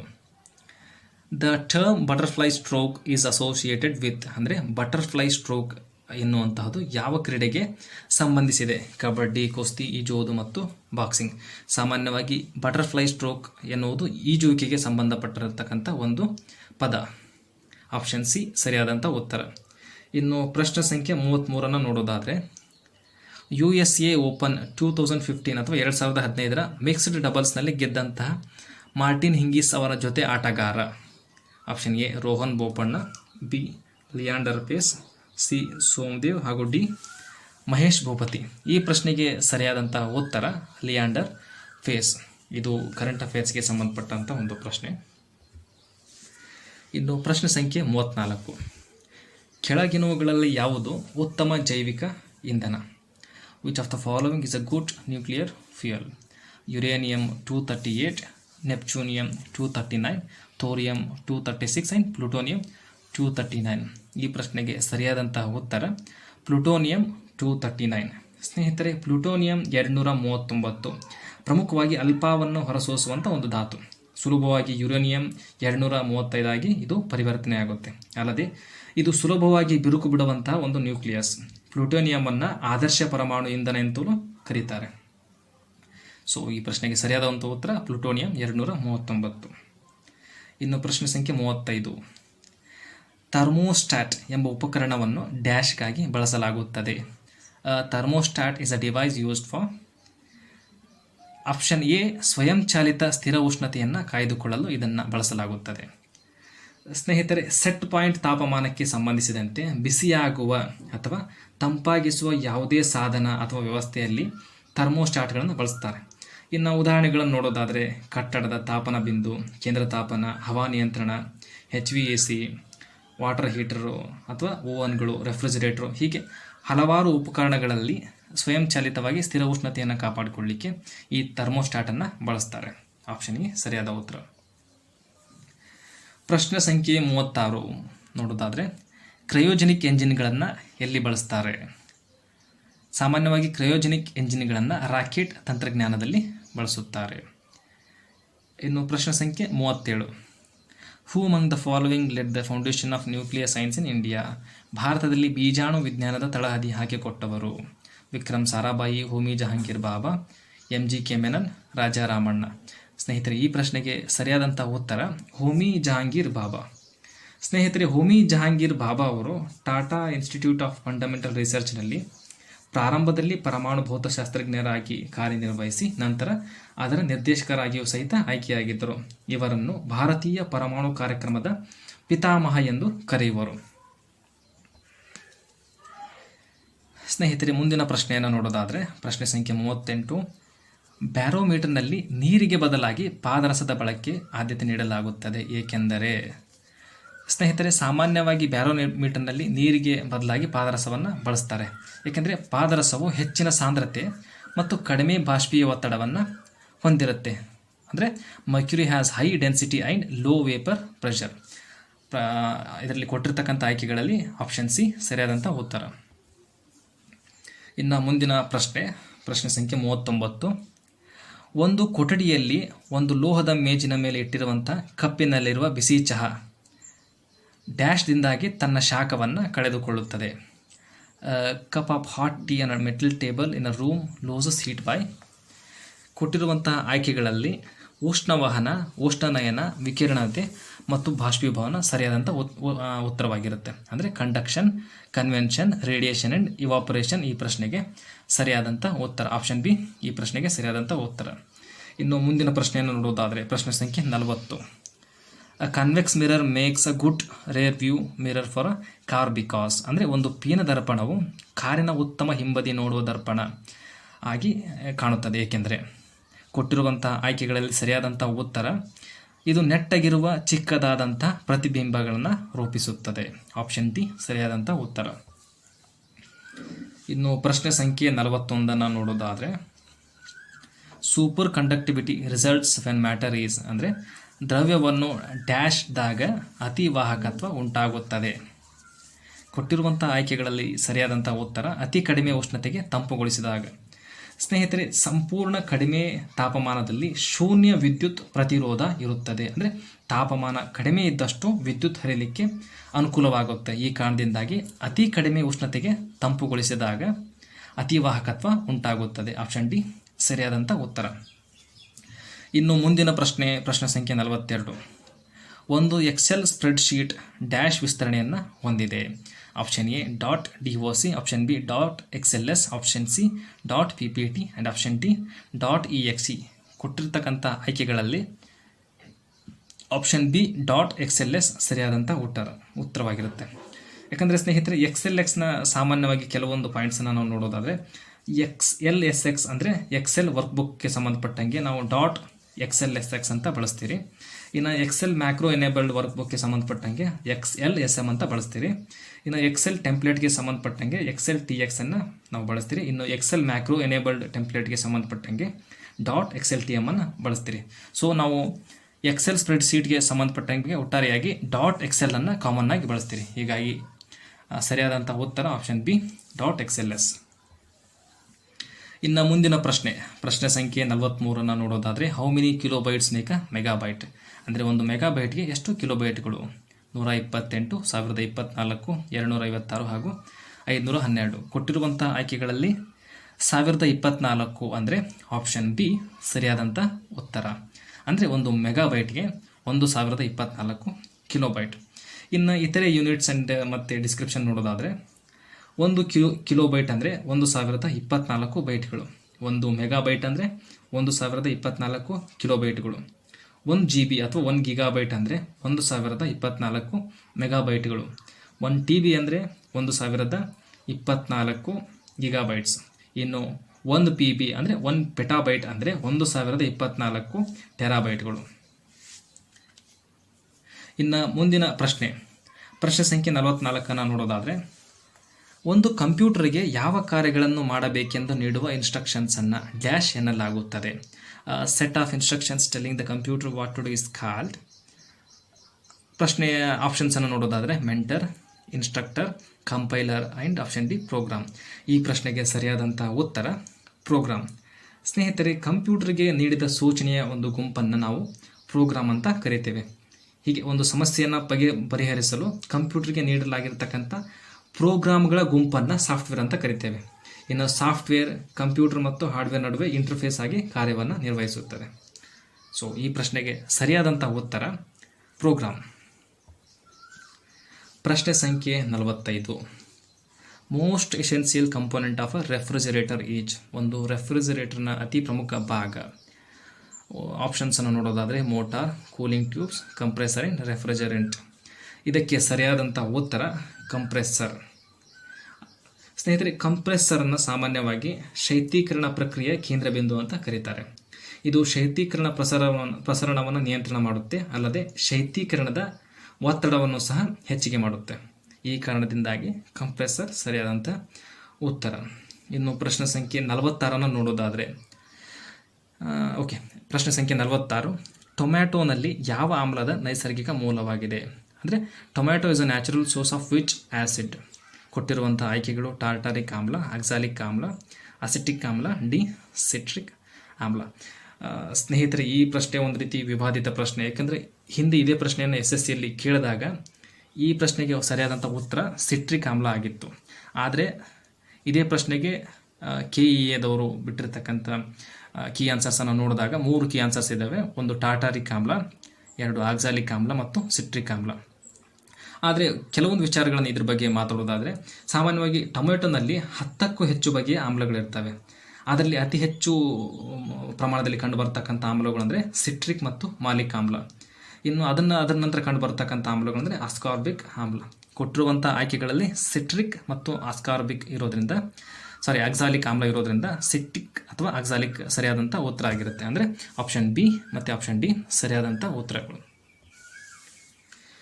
ಇನ್ನು ಪ್ರಶ್ನೆ ಸಂಖ್ಯೆ 47 ಸ್ನೇಹಿತರೆ, ಇದು ಮೆಂಟಲ್ ಎಬಿಲಿಟಿಗೆ ಸಂಬಂಧಪಟ್ಟಂಥ ಒಂದು ಪ್ರಶ್ನೆ. ಓಕೆ, ಒಬ್ಬ ಪುಸ್ತಕ ಮಾರಾಟಗಾರನು ಪುಸ್ತಕಗಳನ್ನು ಅವುಗಳ ಮೂಲ ಬೆಲೆಯ ಮೇಲೆ 20% ರಿಯಾಯಿತಿಯಲ್ಲಿ ಕೊಳ್ಳುತ್ತಾನೆ. ಅವುಗಳನ್ನು ಅವುಗಳ ಮುಖ ಬೆಲೆಗೆ ಮಾರಿದರೆ ಅವನ ಲಾಭ ಎಷ್ಟಾಗುತ್ತದೆ? A book seller buys the books at a commission of 20% on the marked price. If he sells the books at the mark price his gain will be. ಸ್ನೇಹಿತರೆ, ಈ ಪ್ರಶ್ನೆಯನ್ನು ನೋಡಿದ್ರೆ ಈಗ ಮೊದಲು ನಾವೇನು ಮಾಡೋಣ, ಈ ಪ್ರಶ್ನೆಗೆ ಸಂಬಂಧಪಟ್ಟಂಗೆ ಅವನು ಕೊಂಡುಕೊಂಡಂಥ ಬೆಲೆಯನ್ನು ಕಂಡುಕೊಳ್ಳೋಣ. ಅಂದರೆ ಕಾಸ್ಟ್ ಪ್ರೈಸ್ ಎಷ್ಟಾಗಿರುತ್ತೆ ಅಂದರೆ, ನಾವು 100 ರೂಪಾಯಿ ಅವನು ಮಾರ್ಕೆಟ್ ಪ್ರೈಸ್ ಅಂತ ಅಂದ್ಕೊಳ್ಳೋದಾದರೆ ಕೊಂಡುಕೊಂಡಂತಹ ಬೆಲೆ 100 - 20 ಅಂದರೆ 20 ರೂಪಾಯಿ ರಿಯಾಯಿತಿಯಲ್ಲಿ ಅಂತ ಕೇಳೋದ್ರಿಂದ 100 - 20 = 80 ರೂಪೀಸ್. ಇನ್ನು ಮಾರಿದಂತಹ ಬೆಲೆ ಸಾಮಾನ್ಯವಾಗಿ 100 ರೂಪಾಯಿ ಅಂತ ನಾವು ಅಂದ್ಕೊಂಡಿದ್ದೀವಿ. ಇನ್ನು ಅವನಿಗೆ ಬಂದಿರತಕ್ಕಂಥ ಗೇನ್ ಲಾಭವನ್ನು ನೋಡೋದಾದರೆ, ಒಂದು ಮಾರಿದ ಬೆಲೆ minus cost price which is equal to 100 - 80 20 rupees. ಇನ್ನು ಅವ್ರು ಕೇಳಿರ್ತಕ್ಕಂಥದ್ದು ಲಾಭದ ಪ್ರಮಾಣ ಪರ್ಸೆಂಟೇಜನ್ನು ಕೇಳಿರೋದ್ರಿಂದ gain percentage is equal to gain into 100 divided by cost price. ಅಂದರೆ 20 × 100 divided by 80 gain percent is equal to 25%. ಕೊಟ್ಟಿರುವಂಥ ಪ್ರಶ್ನೆಗೆ ಸರಿಯಾದಂಥ ಉತ್ತರ ಆಪ್ಷನ್ ಬಿ 25%. ಇನ್ನು ಪ್ರಶ್ನೆ ಸಂಖ್ಯೆ 48 ನೋಡಿದಾಗ, ಬೆಸುಗೆ ಕಾರ್ಯದಲ್ಲಿ ಕೆಳಕಂಡ ಯಾವುದನ್ನು ಬಳಸಲಾಗುತ್ತದೆ? Which one of the following is used in welding? Option A methane, B ethane, C acetylene and D benzene. ಸ್ನೇಹಿತರೆ, ಬೆಸುಗೆ ಒಂದು ಕಾರ್ಯದಲ್ಲಿ ಸಾಮಾನ್ಯವಾಗಿ ಅಸಿಟಲಿನನ್ನು ಬಳಸ್ತಾರೆ. ಯಾಕಂದರೆ ಅಸಿಟಲಿನ್ ಆಮ್ಲಜನಕದೊಂದಿಗೆ 3100 ಡಿಗ್ರಿ ಸೆಲ್ಸಿಯಸ್ನಷ್ಟು ಜ್ವಾಲೆಯ ತಾಪಮಾನವನ್ನು ಉತ್ಪಾದನೆ ಮಾಡುತ್ತೆ. ಈ ಅಧಿಕ ಜ್ವಾಲೆಯ ತಾಪಮಾನ ಅಸಿಟಲಿನ್ ಅನಿಲವನ್ನು ವೆಲ್ಡಿಂಗ್ ಸ್ಟೀಲ್ಗೆ ಸೂಕ್ತವಾದಂಥ ಆಯ್ಕೆ ಅಂತ ಹೇಳ್ಬೋದು. ಅಲ್ಲದೆ ಇದು ಸುಲಭವಾಗಿ ಲೋಹದ ಮೇಲ್ಮೈಯನ್ನು ಸ್ವಚ್ಛ ಮಾಡುತ್ತೆ. ಇನ್ನು ಪ್ರಶ್ನೆ ಸಂಖ್ಯೆ 49. Which of the following adds carbon dioxide to the carbon cycle on earth? ಅಂದರೆ ಭೂಮಿಯ ಇಂಗಾಲ ಚಕ್ರಕ್ಕೆ ಕೆಳಗಿನ ಯಾವ ಕ್ರಿಯೆಗಳು ಇಂಗಾಲದ ಡೈಆಕ್ಸೈಡನ್ನು ಸೇರಿಸುತ್ತವೆ? ದ್ಯುತಿ ಸಂಶ್ಲೇಷಣೆ ಕ್ರಿಯೆ, ಉಸಿರಾಟ, ಸಾವಯವ ವಸ್ತುಗಳ ಕ್ಷಯಿಸುವಿಕೆ, ಅಗ್ನಿಪರ್ವತಗಳ ಕ್ರಿಯೆ. ಸ್ನೇಹಿತರೆ, ಈ ಪ್ರಶ್ನೆಗೆ ಸರಿಯಾದಂಥ ಉತ್ತರ ಆಪ್ಷನ್ ಸಿ 2, 3 ಮತ್ತು 4 ಆಯ್ಕೆ. ಅಂದರೆ ಜ್ವಾಲಾಮುಖಿ ಕ್ರಿಯೆ, ಸಾವಯವ ವಸ್ತುಗಳ ಉಸಿರಾಟ ಮತ್ತು ಕೊಳೆತಂತಹ ವಸ್ತುಗಳು ಸಾಮಾನ್ಯವಾಗಿ ಇಂಗಾಲದ ಡೈಆಕ್ಸೈಡನ್ನು ಭೂಮಿಯ ಇಂಗಾಲ ಚಕ್ರಕ್ಕೆ ಸೇರಿಸುತ್ತೆ. ಆದರೆ ದ್ಯುತಿ ಸಂಶ್ಲೇಷಣೆ ಕ್ರಿಯೆ ಏನಿರುತ್ತಲ್ಲ, ಇದು ಈ ಇಂಗಾಲದ ಡೈಆಕ್ಸೈಡನ್ನು ಒಂದು ಉತ್ಪನ್ನವಾಗಿ ಬಳಸಿಕೊಂಡು ಹೊರಹಾಕಬೇಕಾದ್ರೆ ಆಮ್ಲಜನಕವನ್ನು ಹೊರಹಾಕುತ್ತೆ. ಈ ಕಾರಣದಿಂದಾಗಿ ಆಪ್ಷನ್ ಸಿ ಸರಿಯಾದಂಥ ಉತ್ತರ. 2 ಮತ್ತು 3, 4. ಇನ್ನು ಪ್ರಶ್ನೆ ಸಂಖ್ಯೆ 50 ನೋಡೋದಾದರೆ, ORT ಅಂದರೆ oral rehydration therapy is associated with the treatment of. Oral rehydration therapy ಈ ಚಿಕಿತ್ಸೆಗೆ ಸಂಬಂಧಿಸಿದೆ. ಅನಿಮಿಯಾ, ಬೇರಿ ಕ್ಯಾನ್ಸರ್ ಮತ್ತು ಆಪ್ಷನ್ ಡಿ ಅತಿಸಾರ. ಈ ಪ್ರಶ್ನೆಗೆ ಸರಿಯಾದಂಥ ಉತ್ತರ ಆಪ್ಷನ್ ಡಿ ಅತಿಸಾರ ಅಥವಾ ಡಯೇರಿಯಾ. ಓರಲ್ ರಿಹೈಡ್ರೇಷನ್ ಥೆರಪಿ ಎಂಬುದು ದ್ರವ ಬದಲಿ ಚಿಕಿತ್ಸೆ. ಇದು ನಿರ್ಜಲೀಕರಣವನ್ನು ತಡೆಗಟ್ಟಲು, ವಿಶೇಷವಾಗಿ ಅತಿಸಾರವನ್ನು ತಡೆಗಟ್ಟಲು ಈ ಚಿಕಿತ್ಸೆಯನ್ನು ನೀಡ್ತಾರೆ. ಸ್ನೇಹಿತರೆ, ಪ್ರಶ್ನೆ ಸಂಖ್ಯೆ 51 ನೋಡೋದಾದರೆ, the plant dye henna imparts orange red colour to skin and hair due to its reaction with which of the following? ಕೆಳಗಿನ ಯಾವುದರ ಜೊತೆಗಿನ ಕ್ರಿಯೆಯಿಂದಾಗಿ ಸಸ್ಯಜನ್ಯ ಬಣ್ಣ ಹೆನ್ನ ಕೂದಲು ಮತ್ತು ಚರ್ಮಕ್ಕೆ ಕಿತ್ತಳೆ ಅಥವಾ ಕೆಂಪು ಬಣ್ಣವನ್ನು ನೀಡುತ್ತದೆ? ಈ ಪ್ರಶ್ನೆಗೆ ಸರಿಯಾದ ಉತ್ತರ ಪ್ರೋಟೀನ್ಗಳು ಮತ್ತು ಅಮೈನೋ ಆಮ್ಲಗಳು. ಸ್ನೇಹಿತರೆ, ಹೆನ್ನ ಅಥವಾ ಲಾಸೋನಿಯಾ ಎರ್ಮಿಸ್ ಎಂಬುದು ಒಂದು ಹೂ ಬಿಡುವ ಸಸ್ಯ. ಇದನ್ನು ಕೂದಲು, ಬೆರಳಿನ ಉಗುರುಗಳು ಮತ್ತು ಚರ್ಮದ ಬಣ್ಣಕ್ಕೆ ಬಳಸಲಾಗುತ್ತೆ. ಈ ಹೆನ್ನಾವನ್ನು ಸಾಮಾನ್ಯವಾಗಿ ನಾವು ಮೆಹಂದಿ ಅಂತಲೂ ಕೂಡ ಕರಿತೇವೆ. ಈ ಮೆಹಂದಿಯಲ್ಲಿನ ಪ್ರೋಟೀನ್ಗಳು ಮತ್ತು ಅಮೈನೋ ಆಮ್ಲಗಳ ಕಾರಣದಿಂದಾಗಿ ಇದು ಚರ್ಮ ಮತ್ತು ಕೂದಲಿಗೆ ಕೆಂಪು ಬಣ್ಣವನ್ನು ನೀಡುತ್ತದೆ. ಪ್ರಶ್ನೆ ಸಂಖ್ಯೆ 52. ಪ್ರಸಿದ್ಧ ಅಂತಾರಾಷ್ಟ್ರೀಯ ಕಂಪನಿ ಡಿ ಬಿಯರ್ಸ್ ಡ್ಯಾಶ್ ವ್ಯಾಪಾರದಲ್ಲಿ ತೊಡಗಿದೆ. The famous international company De Beers is engaged in the business of. ವಜ್ರಗಳ ವ್ಯಾಪಾರದಲ್ಲಿ ಈ ಒಂದು ಕಂಪನಿ ತೊಡಗಿದೆ ಸ್ನೇಹಿತರೆ. ಡಿ ಬಿಯರ್ಸ್ ಗ್ರೂಪ್ ಒಂದು ಅಂತಾರಾಷ್ಟ್ರೀಯ ಸಂಘಟನೆ. ಇದು ವಜ್ರದ ಗಣಿಗಾರಿಕೆ, ಪರಿಶೋಧನೆ, ರಿಟೇಲ್ ಮತ್ತು ಟ್ರೇಡಿಂಗ್ ಅಲ್ಲದೆ ವಜ್ರಕ್ಕೆ ಸಂಬಂಧಿಸಿದಂತೆ ಹಲವಾರು ವ್ಯಾಪಾರಗಳಲ್ಲಿ ಈ ಒಂದು ಕಂಪನಿ ತೊಡಗಿದೆ. ಇನ್ನು ಇದರ ಸ್ಥಾಪಕರು ಸೆಸಿಲ್ ರೋಡ್ಸ್. ಇದರ ಪ್ರಧಾನ ಕಚೇರಿ ಲಂಡನ್ನಲ್ಲಿದೆ. ಪ್ರಸ್ತುತ ಅಧ್ಯಕ್ಷರು ಮಾರ್ಕ್ ಕ್ಯೂಟಿಫಾನಿ ಹಾಗೂ ಸಿಇಒ ಬ್ಲೂಸ್ ಕ್ಲೀವರ್. ಮುಂದಿನ ಪ್ರಶ್ನೆ ಸಂಖ್ಯೆ 53. ಫೋರ್ಬ್ಸ್ ಮ್ಯಾಗಝಿನ್ನಲ್ಲಿ ಮುಖಪುಟ ಲೇಖನದಲ್ಲಿ ಕಂಡುಬಂದ ಮೊದಲ ಭಾರತೀಯ. Name the first Indian who found place in cover story of Forbes magazine. ಈ ಪ್ರಶ್ನೆಗೆ ಸರಿಯಾದಂಥ ಉತ್ತರ ಅಜಿಮ್ ಪ್ರೇಮ್ಜಿ. ಇನ್ನು ಅಜಿಮ್ ಪ್ರೇಮ್ಜಿ ಅವರ ಬಗ್ಗೆ ನೋಡೋದಾದರೆ, ಅಜಿಮ್ ಹಸೀಂ ಪ್ರೇಮ್ಜಿ ಅವರು ಭಾರತದ ಪ್ರಸಿದ್ಧ ಉದ್ಯಮಿ. ಇವರು ವಿಪ್ರೋ ಲಿಮಿಟೆಡ್ನ ಪ್ರಸ್ತುತ ಅಧ್ಯಕ್ಷರು. ಅಜಿಮ್ ಹಸೀಂ ಪ್ರೇಮ್ಜಿ ಅವರ ಒಟ್ಟು ಆಸ್ತಿಯ ಮೌಲ್ಯ $8.4 ಶತಕೋಟಿ. ಫೋರ್ಬ್ಸ್ ನಿಯತಕಾಲಿಕದ ಕವರ್ ಸ್ಟೋರಿಯಲ್ಲಿ ಬಂದಂತಹ ಭಾರತದ ಮೊದಲ ಉದ್ಯಮಿ ಅಜಿಮ್ ಪ್ರೇಮ್ಜಿ. ಇನ್ನು ಮುಂದಿನ ಪ್ರಶ್ನೆ ಸಂಖ್ಯೆ 54 ನೋಡೋದಾದರೆ, which of the following is the highest honour in India in the field of literature. ಸಾಹಿತ್ಯ ವಿಭಾಗದಲ್ಲಿ ಭಾರತದಲ್ಲಿ ನೀಡುತ್ತಿರುವ ಅತ್ಯುನ್ನತ ಗೌರವ ಯಾವುದು? ಕೊಟ್ಟಿರುವಂಥ ಆಯ್ಕೆಗಳಲ್ಲಿ ಜ್ಞಾನಪೀಠ ಪ್ರಶಸ್ತಿ ಸರಿಯಾದಂಥ ಉತ್ತರ. ಇನ್ನು ಜ್ಞಾನಪೀಠ ಪ್ರಶಸ್ತಿ ಬಗ್ಗೆ ನೋಡೋದಾದರೆ, ಇದನ್ನು 1965ರಲ್ಲಿ ಸ್ಥಾಪನೆ ಮಾಡಲಾಯಿತು. ಇದನ್ನು ಮೊದಲ ಬಾರಿಗೆ ಜಿ ಶಂಕರ್ ಕುರುಪ್ ಅವರಿಗೆ ಮಲಯಾಳಂ ಸಾಹಿತ್ಯಕ್ಕಾಗಿ ನೀಡಿದರು. ಇನ್ನು ಕನ್ನಡಕ್ಕೆ ಸಂಬಂಧಿಸಿದಂತೆ 1967ರಲ್ಲಿ ಕುವೆಂಪು ಅವರು ಮೊದಲ ಬಾರಿಗೆ ಜ್ಞಾನಪೀಠ ಪ್ರಶಸ್ತಿಯನ್ನು ಪಡಿತಾರೆ. ಇನ್ನು ಇತ್ತೀಚೆಗೆ 2019ರಲ್ಲಿ ಅಚ್ಯುತನ್ ನಂಬೂದರಿ ಅವರು ಮಲಯಾಳಂ ಸಾಹಿತ್ಯಕ್ಕಾಗಿ ಈ ಜ್ಞಾನಪೀಠ ಪ್ರಶಸ್ತಿಯನ್ನು ಪಡೆದರು. ಪ್ರಶ್ನೆ ಸಂಖ್ಯೆ 55. The first recipient of human rights award is. ಮಾನವ ಹಕ್ಕುಗಳ ಪ್ರಶಸ್ತಿಯನ್ನು ಪಡೆದಂಥ ಮೊದಲನೆಯವರು. ಸ್ನೇಹಿತರೆ, ಕೊಟ್ಟಿರುವಂಥ ಆಯ್ಕೆಗಳಲ್ಲಿ ಅಮ್ನೆಸ್ಟಿ ಇಂಟರ್ನ್ಯಾಷನಲ್ ಸರಿಯಾದಂಥ ಉತ್ತರ. ಈ ಅಮ್ನೆಸ್ಟಿ ಇಂಟರ್ನ್ಯಾಷನಲ್ 1978ರಲ್ಲಿ ಈ ಪ್ರಶಸ್ತಿಯನ್ನು ಪಡೆಯಿತು. ಆದರೆ ಸ್ನೇಹಿತರೆ, ಮೊಟ್ಟ ಮೊದಲ ಬಾರಿಗೆ ಅಂತಾರಾಷ್ಟ್ರೀಯ ಮಾನವ ಹಕ್ಕುಗಳ ಪ್ರಶಸ್ತಿಯನ್ನು ಪಡೆದವರು ಲೈನ್ ಕ್ಯಾಸಿಲ್ ಆಲ್ಬರ್ಟ್ ಲುಥಲಿ. ಆದರೆ ಕೊಟ್ಟಿರುವಂಥ ಆಯ್ಕೆಗಳಲ್ಲಿ ಅಮ್ನೆಸ್ಟಿ ಇಂಟರ್ನ್ಯಾಷನಲ್ ಸರಿಯಾದಂಥ ಉತ್ತರ. ಇನ್ನು ಇತ್ತೀಚೆಗೆ ಈ ಒಂದು ಪ್ರಶಸ್ತಿಯನ್ನು ಪಡೆದವರ ಬಗ್ಗೆ ನೋಡೋದಾದರೆ, 2018ರಲ್ಲಿ ಆಸ್ಮಾ ಜಹಾಂಗೀರ್ ಇವರು ಪಾಕಿಸ್ತಾನದವರು, ರೆಬೆಕಾ ಜಿಯಾಮಿ ಇವರು ಟಾಂಜೇನಿಯಾದವರು, ಹಾಗೆ ಜಿಯೋನೋ ವ್ಯಾಪಿಕ್ಸಾನಾ ಇವರು ಬ್ರೆಜಿಲ್ನವರು ಇತ್ತೀಚೆಗೆ ಈ ಪ್ರಶಸ್ತಿಯನ್ನು 2018ರಲ್ಲಿ ಪಡೆದಿದ್ದಾರೆ. ಇನ್ನು ಪ್ರಶ್ನೆ ಸಂಖ್ಯೆ 56 ನೋಡೋದಾದರೆ, Meghnad Saha award is given for outstanding contribution in the field of. Meghnad Saha ಪ್ರಶಸ್ತಿಯನ್ನು ಡ್ಯಾಶ್ ವಿಭಾಗದ ಮಹೋನ್ನತ ಕೊಡುಗೆಗಾಗಿ ನೀಡಲಾಗುತ್ತದೆ. ಈ ಪ್ರಶ್ನೆಗೆ ಸರಿಯಾದಂಥ ಉತ್ತರ ವಿಜ್ಞಾನ. ಸ್ನೇಹಿತರೆ, ಮೇಘನಾಥ್ ಸಹಾ ಒಬ್ಬ ಭಾರತೀಯ ಖಗೋಳಭೌತ ಶಾಸ್ತ್ರಜ್ಞ. ಇವರು ಅಯಾನೀಕರಣ ಸಮೀಕರಣದ ಅಭಿವೃದ್ಧಿಗೆ ಜಾಗತಿಕ ಪ್ರಾಮುಖ್ಯತೆಯನ್ನು ಪಡೆದಿದ್ದರು.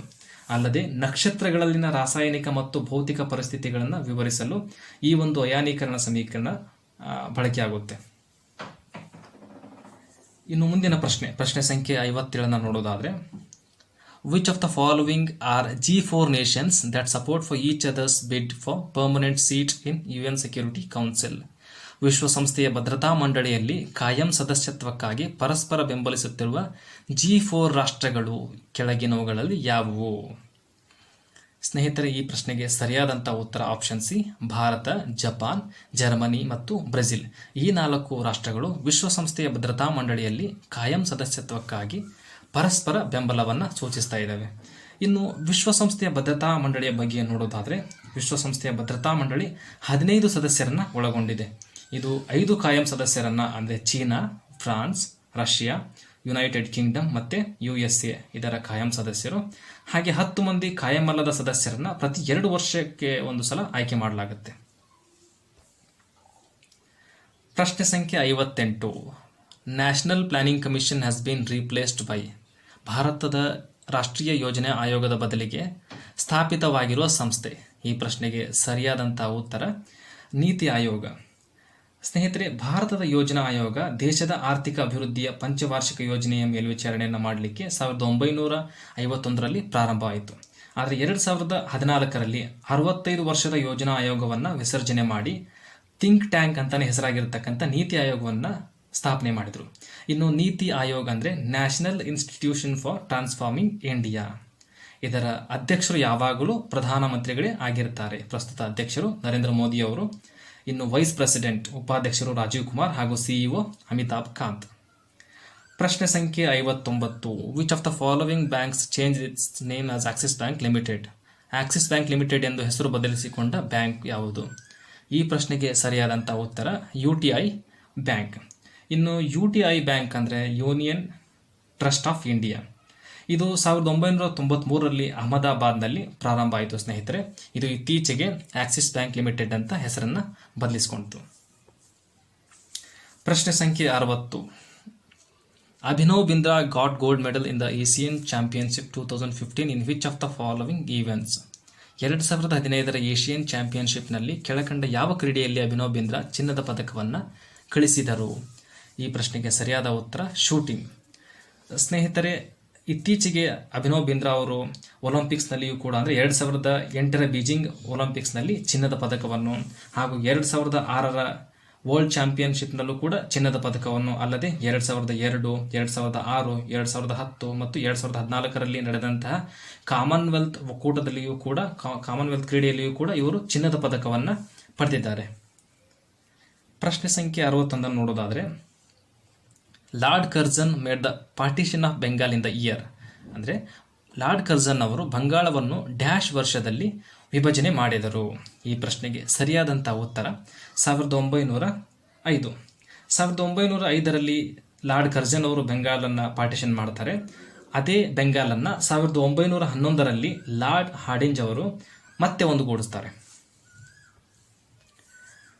ಪ್ರಶ್ನೆ ಸಂಖ್ಯೆ 62. ಇತ್ತೀಚೆಗೆ ಪ್ರಕಟಿಸಿದ OROP ಯೋಜನೆಯು ಡ್ಯಾಶ್ ನಿವೃತ್ತಿ ಸೌಲಭ್ಯಗಳಿಗೆ ಸಂಬಂಧಿಸಿದೆ. The recently announced OROP is related to the retirement benefits of. ಈ ಪ್ರಶ್ನೆಗೆ ಸರಿಯಾದ ಉತ್ತರ ಮಿಲಿಟರಿ ವೃಂದ. ಆಪ್ಷನ್ ಎ ಸರಿಯಾದಂಥ ಉತ್ತರ. ಸ್ನೇಹಿತರೆ, ಈ OROP ಅಂದರೆ ಒನ್ ರ್ಯಾಂಕ್ ಒನ್ ಪೆನ್ಷನ್ ಅನ್ನೋ ಒಂದು ಅಬ್ರಿವಿಯೇಷನ್ ಅನ್ನು ನೀಡಲಾಗುತ್ತೆ. ಇನ್ನು same pension for same work for same length of service irrespective of the date of retirement. ಅಂದರೆ ಭಾರತೀಯ ಸಶಸ್ತ್ರ ಪಡೆ ಮತ್ತು ಮಿಲಿಟರಿ ವೃಂದದ ದೀರ್ಘಕಾಲದ ಬೇಡಿಕೆಯಾಗಿರತಕ್ಕಂಥ OROP ಇತ್ತೀಚೆಗೆ ಸರ್ಕಾರ ಅನುಮೋದನೆ ಮಾಡಿತು.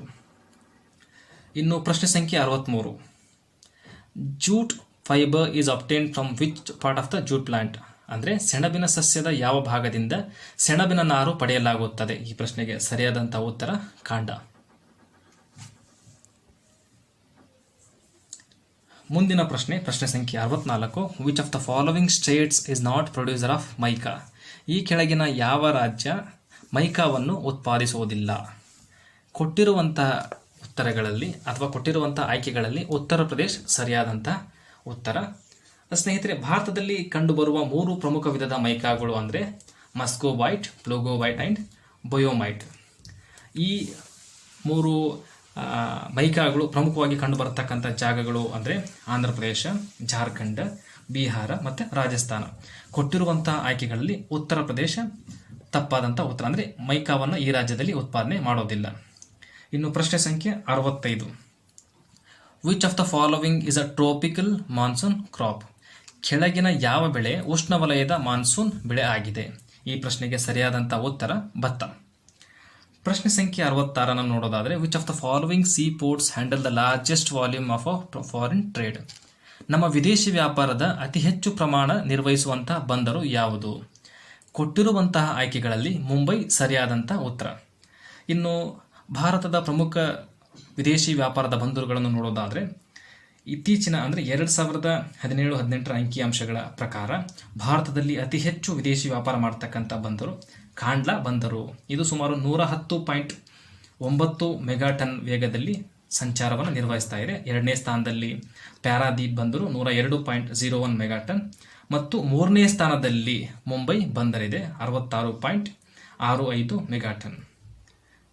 ಇನ್ನು ಮುಂದಿನ ಪ್ರಶ್ನೆಗೆ ಹೋಗೋದಾದರೆ, ಮುಂದಿನ ಪ್ರಶ್ನೆ 67. ಕೋಲ್ ಇಸ್ ಆನ್ ಎಕ್ಸಾಂಪಲ್ ಆಫ್? ಕಲ್ಲಿದ್ದಲು ಡ್ಯಾಶ್ರ ಒಂದು ಉದಾಹರಣೆಯಾಗಿದೆ. ಈ ಪ್ರಶ್ನೆಗೆ ಸರಿಯಾದಂಥ ಉತ್ತರ ಜಲಜ ಶಿಲೆ. ಸ್ನೇಹಿತರೆ, ಕಲ್ಲಿದ್ದಲು ಒಂದು ಜಲಜ ಅಥವಾ ಸೆಡಿಮೆಂಟರಿ ಬಂಡೆಗಳ ಒಂದು ಉದಾಹರಣೆ. ಕಲ್ಲಿದ್ದಲು ಜೀವರಾಸಾಯನಿಕ ಸೆಡಿಮೆಂಟರಿ ಬಂಡೆಯಾಗಿದೆ, ಏಕೆಂದರೆ ಜೈವಿಕ ಪ್ರಕ್ರಿಯೆಗಳಿಂದ ಬರುವ ಸಾವಯವ ವಸ್ತು ಅಥವಾ ಕೆಸರಿನಿಂದ ಈ ಕಲ್ಲಿದ್ದಲು ರೂಪುಗೊಳ್ಳುತ್ತದೆ.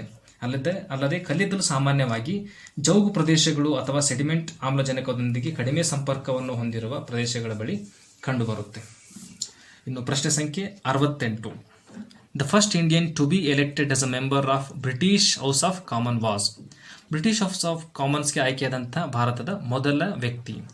ಕೊಟ್ಟಿರುವಂಥ ಆಯ್ಕೆಗಳಲ್ಲಿ ದಾದಾಬಾಯಿ ನವರೋಜಿ ಸರಿಯಾದಂಥ ಉತ್ತರ. ಇನ್ನು grand old man of India ಮತ್ತು ಭಾರತದ ಅನಧಿಕೃತ ರಾಯಭಾರಿ ಎಂದು ಕರೆಯಲ್ಪಡುವ ಸರ್ ದಾದಾಬಾಯಿ ನವರೋಜ್ ಅವರು ಲಿಬರಲ್ ಪಕ್ಷದ ಸಂಸತ್ ಸದಸ್ಯರಾಗಿದ್ದರು. ಇವರು 1892 ಮತ್ತು 1895 ನಡುವೆ ಯುನೈಟೆಡ್ ಕಿಂಗ್ಡಮ್ ಹೌಸ್ ಆಫ್ ಕಾಮನ್ಸ್ನಲ್ಲಿ ಮತ್ತು ಬ್ರಿಟಿಷ್ ಸಂಸದರಾದಂಥ ಮೊದಲ ಏಷಿಯನ್ ಆಗಿದ್ದಾರೆ. ಇನ್ನು ಪ್ರಶ್ನೆ ಸಂಖ್ಯೆ 69. Which of the following was not one of the techniques of satyagraha advocated by Mahatma Gandhi. Mahatma ಗಾಂಧಿಯವರು ಅನುಸರಿಸಿದ ಸತ್ಯಾಗ್ರಹ ತಂತ್ರಗಳಲ್ಲಿ ಕೆಳಗಿನ ಯಾವುದು ಸೇರಿರಲಿಲ್ಲ? ಈ ಪ್ರಶ್ನೆಗೆ ಸರಿಯಾದಂಥ ಉತ್ತರ ಅಹಿಂಸೆ. ಸ್ನೇಹಿತರೆ, ಕೊಟ್ಟಿರುವಂಥ ಆಯ್ಕೆಗಳಲ್ಲಿ ಉಪವಾಸ, ಅಸಹಕಾರ, ಸಿವಿಲ್ ಡಿಸ್ಒಬಿಡಿಯನ್ಸ್ ಇವೆಲ್ಲವೂ ಕೂಡ ಗಾಂಧೀಜಿಯವರ ತಂತ್ರಗಳು, ಸತ್ಯಾಗ್ರಹದ ಕೆಲವು ತಂತ್ರಗಳು. ಆದರೆ ಅಹಿಂಸೆ ಅಂತಕ್ಕಂಥದ್ದು ಸತ್ಯಾಗ್ರಹದ ಒಂದು ಮಾರ್ಗವಾಗಿತ್ತು. ಸೊ ಅಹಿಂಸೆ ಸರಿಯಾದಂಥ ಉತ್ತರ. ಇನ್ನು ಪ್ರಶ್ನೆ ಸಂಖ್ಯೆ 70. Which of the following is not on all India service. ಈ ಕೆಳಗಿನವುಗಳಲ್ಲಿ ಯಾವುದು ಆಲ್ ಇಂಡಿಯಾ ಸೇವೆ ಅಲ್ಲ? ಕೊಟ್ಟಿರುವಂಥ ಆಯ್ಕೆಗಳಲ್ಲಿ ಇಂಡಿಯನ್ ಫಾರಿನ್ ಸರ್ವಿಸ್ ಸರಿಯಾದಂಥ ಉತ್ತರ. ಉಳಿದಂತಹ IAS ಅಂದರೆ Indian administrative service, Indian police service, Indian forest service ಇವೆಲ್ಲ ಆಲ್ ಇಂಡಿಯಾ ಸರ್ವಿಸ್ ಆಗಿರ್ತವೆ. ಇನ್ನು ಪ್ರಶ್ನೆ ಸಂಖ್ಯೆ 71 ನೋಡೋದಾದರೆ the maximum amount of energy in the present day world is provided by. ಅಂದರೆ ಇಂದಿನ ವಿಶ್ವದಲ್ಲಿ ಅತಿ ಹೆಚ್ಚು ಪ್ರಮಾಣದಲ್ಲಿ ಶಕ್ತಿಯನ್ನು ಒದಗಿಸುತ್ತಿರುವುದು. ಕೊಟ್ಟಿರುವ ಆಯ್ಕೆಗಳಲ್ಲಿ ಸರಿಯಾದ ಉತ್ತರ ದ್ರವ ಇಂಧನ. ಇನ್ನು ಕೊಟ್ಟಿರುವಂಥ ಇತರೆ ಆಯ್ಕೆಗಳ ಬಗ್ಗೆ ನೋಡೋದಾದರೆ ಕೋಲ್ ಅಂದರೆ ಕಲ್ಲಿದ್ದಲು 27% ಬಳಸ್ತೇವೆ. ಇನ್ನು ನ್ಯಾಚುರಲ್ ಗ್ಯಾಸ್ 24%, ಹೈಡ್ರೋ ಅಂದರೆ ಜಲಶಕ್ತಿಯನ್ನು ನೋಡೋದಾದರೆ 7%, ಇನ್ನು ನ್ಯೂಕ್ಲಿಯರ್ ಪವರ್ನ 4% ಬಳಸ್ತೀರಿ. ಇನ್ನು ದ್ರವ ಇಂಧನ ಅಂದರೆ ಆಯಿಲನ್ನು ಬಳಸೋದು 34%. ಸೊ ಕೊಟ್ಟಿರುವಂಥ ಆಯ್ಕೆಗಳಲ್ಲಿ ಸರಿಯಾದಂಥ ಉತ್ತರ ದ್ರವ ಇಂಧನ. ಪ್ರಶ್ನೆ ಸಂಖ್ಯೆ 72. To which of the following categories does an ordinance belong. ಸುಗ್ರೀವಾಜ್ಞೆ ಈ ಕೆಳಗಿನ ಯಾವ ಗುಂಪಿಗೆ ಸೇರುತ್ತದೆ? ಈ ಪ್ರಶ್ನೆಗೆ ಸರಿಯಾದಂಥ ಉತ್ತರ ಕಾರ್ಯಾಂಗದ ಸಾಧನ ಅಥವಾ ಎಕ್ಸಿಕ್ಯೂಟಿವ್ ಇನ್ಸ್ಟ್ರೂಮೆಂಟ್. ಸಂಸತ್ತಿನ ಉಭಯ ಸದನಗಳಲ್ಲಿ ಯಾವುದಾದರೂ ಅಧಿವೇಶನದಲ್ಲಿ ಇಲ್ಲದೇ ಇದ್ದಾಗ ಸುಗ್ರೀವಾಜ್ಞೆಯನ್ನು ಪ್ರಕಟಿಸಲು ಭಾರತದ ಸಂವಿಧಾನದ 125ನೇ ವಿಧಿ ರಾಷ್ಟ್ರಪತಿಗೆ ಕೆಲವು ಕಾನೂನು ರಚಿಸುವ ಅಧಿಕಾರವನ್ನು ನೀಡುತ್ತದೆ. ಆದ್ದರಿಂದ ಸಂಸತ್ತಿನಲ್ಲಿ ಸುಗ್ರೀವಾಜ್ಞೆಯನ್ನು ಹೊರಡಿಸಲು ಸಾಧ್ಯವಿಲ್ಲ. ಈ ಕಾರಣದಿಂದಾಗಿಯೇ ಸುಗ್ರೀವಾಜ್ಞೆ ಎಂಬುದು ಒಂದು ಕಾರ್ಯಾಂಗೀಯ ಸಾಧನ. ಮುಂದಿನ ಪ್ರಶ್ನೆ ಅಂದರೆ ಪ್ರಶ್ನೆ ಸಂಖ್ಯೆ 73 ನೋಡೋದಾದರೆ the author of the book titled the future of India is. The future of India ಪುಸ್ತಕದ ಕರ್ತೃ ಬಿಮಲ್ ಜಲಾನ್. ಈ ಪ್ರಶ್ನೆಗೆ ಸರಿಯಾದ ಉತ್ತರ ಬಿಮಲ್ ಜಲಾನ್. ಇನ್ನು ಬಿಮಲ್ ಜಲಾನ್ ಇವರು ರಿಸರ್ವ್ ಬ್ಯಾಂಕ್ ಆಫ್ ಇಂಡಿಯಾದ ಮಾಜಿ ಗವರ್ನರ್. 2003ರಿಂದ 2009 ಅವಧಿಯಲ್ಲಿ ಭಾರತದ ಮೇಲ್ಮನೆ ಅಂದರೆ ರಾಜ್ಯಸಭೆಯ ನಾಮನಿರ್ದೇಶಕ ಸದಸ್ಯರು ಸಹಿತ ಆಗಿದ್ದರು. ಇನ್ನು the future of India politics, economics and governance ಇವರು ಬರೆದಿರತಕ್ಕಂಥ ಒಂದು ಪುಸ್ತಕ.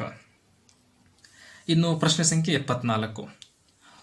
Which is the birth place of Kannada writer BM Srikantaiah. ಕನ್ನಡದ ಖ್ಯಾತ ಸಾಹಿತಿ BM ಶ್ರೀ ಅವರ ಹುಟ್ಟಿದ ಸ್ಥಳ ಯಾವುದು? ತುಮಕೂರು ಜಿಲ್ಲೆಯ ಸಂಪಿಗೆ ಸರಿಯಾದಂಥ ಉತ್ತರ. ಮುಂದಿನ ಪ್ರಶ್ನೆ ಸಂಖ್ಯೆ 75. Who is the Kannada writer who got latest Saraswati Samman award of 2014. 2014 Saraswati Samman ಪ್ರಶಸ್ತಿ ಪಡೆದ ಕನ್ನಡದ ಲೇಖಕರು ಯಾರು? ಈ ಪ್ರಶ್ನೆಗೆ ಸರಿಯಾದಂಥ ಉತ್ತರ ವೀರಪ್ಪ ಮೊಯ್ಲಿ ಎಂ. ಇನ್ನು ಸರಸ್ವತಿ ಸಮ್ಮಾನ ಯೋಜನೆಯನ್ನು ಈ ಸರಸ್ವತಿ ಸಮ್ಮಾನ್ ಈ ಒಂದು ಪ್ರಶಸ್ತಿಯನ್ನು ಶುರು ಮಾಡಿದ್ದು KK ಬಿರ್ಲಾ ಫೌಂಡೇಶನ್. 2010ರಲ್ಲಿ ಇದೇ ಪ್ರಶಸ್ತಿಯನ್ನು ಕನ್ನಡದ SL ಭೈರಪ್ಪ ಅವರು ಮಂದ್ರ ಅನ್ನೋ ಒಂದು ಕಾದಂಬರಿಗೆ ಪಡೆದಿದ್ದರು. 2014ರಲ್ಲಿ ವೀರಪ್ಪ ಮೊಯ್ಲಿ ಅವರು ರಾಮಾಯಣ ಮಹಾನ್ವೇಷಣ ಅನ್ನೋ ಒಂದು ಮಹತ್ವ ಕೃತಿಗೆ ಪಡೆದಿದ್ದರು. ಇನ್ನು ಇತ್ತೀಚೆಗೆ 2019ರಲ್ಲಿ ವಾಸುದೇವ್ ಮೋಹಿ ಅವರು ಚೆಕ್ ಬುಕ್ ಅಂತಕ್ಕಂಥ ಒಂದು ಕೃತಿಗೆ ಸಿಂಧಿ ಭಾಷೆಯಲ್ಲಿ ಈ ಒಂದು ಸರಸ್ವತಿ ಸಮ್ಮಾನ್ ಪ್ರಶಸ್ತಿಯನ್ನು ಪಡೆದರು. ಪ್ರಶ್ನೆ ಸಂಖ್ಯೆ 76, which of the following R new payment banks permitted by RBI? RBIನಿಂದ ಹೊಸದಾಗಿ ಅನುಮತಿ ಪಡೆದ ಪೇಮೆಂಟ್ ಬ್ಯಾಂಕುಗಳನ್ನು ಕೆಳಗೆ ಕೊಟ್ಟಿರುವುಗಳಲ್ಲಿ ಗುರುತಿಸಿ ಅಂತ ಕೇಳಿದ್ದಾರೆ ಸ್ನೇಹಿತರೆ. RBI ಇತ್ತೀಚೆಗೆ ಅಂದರೆ 2014-15 ಅವಧಿಯಲ್ಲಿ ಸುಮಾರು 11 ಬ್ಯಾಂಕ್ಗಳಿಗೆ ಪರ್ಮಿಷನ್ ಅನ್ನು ಕೊಡ್ತು. ಅವುಗಳೆಂದರೆ Aditya Birla limited, Airtel commerce service limited, Cholamandalam distribution services limited, India department of posts, Finotech limited, national securities depository limited, Reliance industries limited, Shri Dilip Shantaladevi Shanghvi payment, Paytm banks limited, tech Mahindra limited, Vodafone Paisa limited. The following is the list of active payments of banks. ಅಂದರೆ ಈಗೇನು ಹೇಳಿದ್ನಲ್ಲ ಇದು ಇಷ್ಟೊತ್ತವರೆಗೂ ಹೇಳಿರ್ತಕ್ಕಂಥ 11ರಲ್ಲಿ ಕೊಟ್ಟಿರುವಂಥ ಆಯ್ಕೆಗಳಲ್ಲಿ ಎಲ್ಲ ಬ್ಯಾಂಕುಗಳು ಕೂಡ ಅಂದರೆ ಎಲ್ಲ ಪೇಮೆಂಟ್ ಬ್ಯಾಂಕ್ಗಳು ಇದ್ದಾವೆ. ಸೊ ಕೊಟ್ಟಿರುವಂಥ ಆಯ್ಕೆಗಳಲ್ಲಿ 1, 2, 3 ಮತ್ತು 4 ಸರಿಯಾದಂಥ ಉತ್ತರ ಆಗಿರುತ್ತೆ. ಇನ್ನು ಪ್ರಶ್ನೆ ಸಂಖ್ಯೆ 77, which is the next number in the series 5, 7, 11, 19 question mark. ಸ್ನೇಹಿತರೆ, ಈ ಪ್ರಶ್ನೆಗೆ ಸರಿಯಾದಂಥ ಉತ್ತರ 27. ಯಾಕಂದರೆ ನಾವು ಸರಣಿಯನ್ನು ಗಮನಿಸಬಹುದು. 5, 7, 11 ಮತ್ತು 19 ಅಂತ ಕೊಟ್ಟಿದ್ದಾರೆ. ಪ್ರತಿಯೊಂದು ಸಂಖ್ಯೆ ಆದಾಗಲೂ ಸಹಿತ ಬೆಸ ಸಂಖ್ಯೆಯನ್ನು ಸ್ಕಿಪ್ ಮಾಡ್ತಾ ಹೋಗಿದ್ದಾರೆ. ಅಂದರೆ 5ರ ನಂತರ 7 ಬರುತ್ತೆ, ಇಲ್ಲಿ ಯಾವುದೇ ಸಂಖ್ಯೆಯನ್ನು ಸ್ಕಿಪ್ ಮಾಡಿಲ್ಲ. 7ರ ನಂತರ 9 ಬರುತ್ತೆ, ಆದರೆ ಅದನ್ನು ಸ್ಕಿಪ್ ಮಾಡಿದ್ದಾರೆ. ಸೊ ನಂತರ ಬರೋದು 11, ಇಲ್ಲಿ ಒಂದು ಸಂಖ್ಯೆಯನ್ನು ಸ್ಕಿಪ್ ಮಾಡಿದ್ದಾರೆ. ಇಲ್ಲಿ 11ರ ನಂತರ ಬರ್ತಕ್ಕಂಥದ್ದು 13, 15 2 ಸಂಖ್ಯೆಯನ್ನು ಸ್ಕಿಪ್ ಮಾಡಿದ್ದಾರೆ. ಸೊ 19ರ ನಂತರ ನಾವು 3 ಸಂಖ್ಯೆಯನ್ನು ಸ್ಕಿಪ್ ಮಾಡಿ ನಂತರ ಬರೋ ಒಂದು ಸಂಖ್ಯೆಯನ್ನು ಬರೀಬೇಕಾಗತ್ತೆ. 19ರ ನಂತರ ಬರ್ತಕ್ಕಂಥ 3 ಸಂಖ್ಯೆಗಳು 21, 23 ಮತ್ತು 25. ಅದರ ನಂತರ ಬರೋದೇ 27. ಮುಂದಿನ ಪ್ರಶ್ನೆ ಸಂಖ್ಯೆ 78, which of the following pairs are correctly matched? ಈ ಕೆಳಗೆ ಕೊಟ್ಟಿರುವ ಯಾವ ಜೋಡಿಗಳು ಸರಿಯಾದ ರೀತಿ ಹೊಂದಾಣಿಕೆಯಾಗಿವೆ? MS ಸುಬ್ಬಲಕ್ಷ್ಮಿ ಕರ್ನಾಟಕ ಸಂಗೀತ ಹಾಡಗಾರರು, ರವಿಶಂಕರ್ ಸಿತಾರ್ ವಾದಕರು, ಬಿರ್ಜು ಮಹಾರಾಜ್ ಭರತನಾಟ್ಯ, ಅಲ್ಲಾರಕ ತಬಲಾವಾದಕರು. ಸ್ನೇಹಿತರೆ, ಕೊಟ್ಟಿರುವಂತಹ ಜೋಡಿಗಳಲ್ಲಿ 1, 2 ಮತ್ತು 4 ಸರಿಯಾದ ರೀತಿಯಲ್ಲಿ ಹೊಂದಾಣಿಕೆ ಮಾಡಲಾಗಿದೆ. ಸೊ ಆಪ್ಷನ್ ಸಿ ಸರಿಯಾದಂಥ ಉತ್ತರ. ಆದರೆ ಬಿರ್ಜು ಮಹಾರಾಜ್ ಅವರು ಭರತನಾಟ್ಯಂ ಡ್ಯಾನ್ಸರ್ ಅಲ್ಲ, ಬದಲಾಗಿ ಅವರು ಕಥಕ್ ಡ್ಯಾನ್ಸರ್ ಆಗಿರ್ತಾರೆ.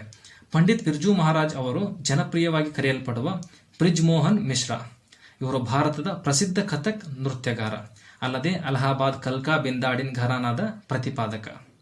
ಇನ್ನು ಕಥಕ್ ಉತ್ತರ ಪ್ರದೇಶದ ಒಂದು ಶಾಸ್ತ್ರೀಯ ನೃತ್ಯ. ಪ್ರಶ್ನೆ ಸಂಖ್ಯೆ 79, doctor MS Swaminathan distinguished himself in which of the following fields? ಕೆಳಗಿನ ಯಾವ ಕ್ಷೇತ್ರದಲ್ಲಿ ಡಾಕ್ಟರ್ MS ಸ್ವಾಮಿನಾಥನ್ ಅವರು ಅಸಾಮಾನ್ಯರೆಂದು ಗುರುತಿಸಲ್ಪಟ್ಟವರು? ಈ ಪ್ರಶ್ನೆಗೆ ಸರಿಯಾದ ಉತ್ತರ ಆಪ್ಷನ್ ಬಿ ಕೃಷಿ. ಇನ್ನು ಮುಂಕೋಬು ಸಾಂಬಶಿವನ್ ಸ್ವಾಮಿನಾಥನ್ ಅವರು ಭಾರತದ ಪ್ರಸಿದ್ಧ ತಳಿ ವಿಜ್ಞಾನಿ ಹಾಗೂ ಕೃಷಿ ವಿಜ್ಞಾನಿ. ಭಾರತದ ಹಸಿರು ಕ್ರಾಂತಿಯಲ್ಲಿ ಅವರ ಪಾತ್ರ ಪ್ರಮುಖವಾದುದು. ಈ ಕಾರ್ಯಕ್ರಮದಡಿಯಲ್ಲಿ ಹೆಚ್ಚಿನ ಇಳುವರಿ ಹೊಂದಿರುವ ಗೋಧಿ ಮತ್ತು ಭತ್ತವನ್ನು ಉತ್ಪಾದಿಸಲಾಯಿತು. ಇನ್ನು MS ಸ್ವಾಮಿನಾಥನ್ ಅವರನ್ನು ಭಾರತದಲ್ಲಿ ಹಸಿರು ಕ್ರಾಂತಿಯ ಪಿತಾಮಹ ಎಂದು ಕರೆಯಲಾಗುತ್ತೆ. ಪ್ರಶ್ನೆ ಸಂಖ್ಯೆ 80, the pie chart shows how 540 people travel from their home to office. The number who travel by bus is. 540 ಜನ ತಮ್ಮ ಮನೆಯಿಂದ ಕಚೇರಿಗೆ ಹೇಗೆ ಪ್ರಯಾಣ ಮಾಡುತ್ತಾರೆಂದು ಪೈ ಚಾರ್ಟ್ನಲ್ಲಿ ತೋರಿಸಲಾಗಿದೆ. ಬಸ್ನಲ್ಲಿ ಪ್ರಯಾಣಿಸುವವರ ಸಂಖ್ಯೆ ಡ್ಯಾಶ್ ಆಗಿದೆ. ಸ್ನೇಹಿತರೆ, ಈ ಪ್ರಶ್ನೆಯಲ್ಲಿ ಬಸ್ನಲ್ಲಿ ಪ್ರಯಾಣ ಮಾಡುವಂಥ ಜನರನ್ನು ಕೇಳಿದ್ದಾರೆ. ಅಲ್ಲದೆ ನಾವು ಕೆಲವೊಂದು ಅಂಶಗಳನ್ನು ಇಲ್ಲಿ ಗಮನಿಸಬೇಕಾಗತ್ತೆ. ಕೊಟ್ಟಿರುವಂತಹ ವೃತ್ತದ ಒಳಕೋನಗಳ ಒಟ್ಟು ಮೊತ್ತ 360, ಅಂದರೆ 360 ಡಿಗ್ರಿ.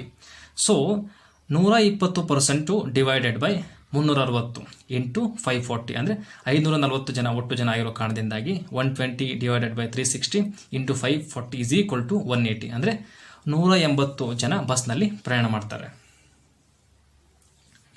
ಪ್ರಶ್ನೆ ಸಂಖ್ಯೆ 81, railway station which is renamed after Sangolli Rayanna is in.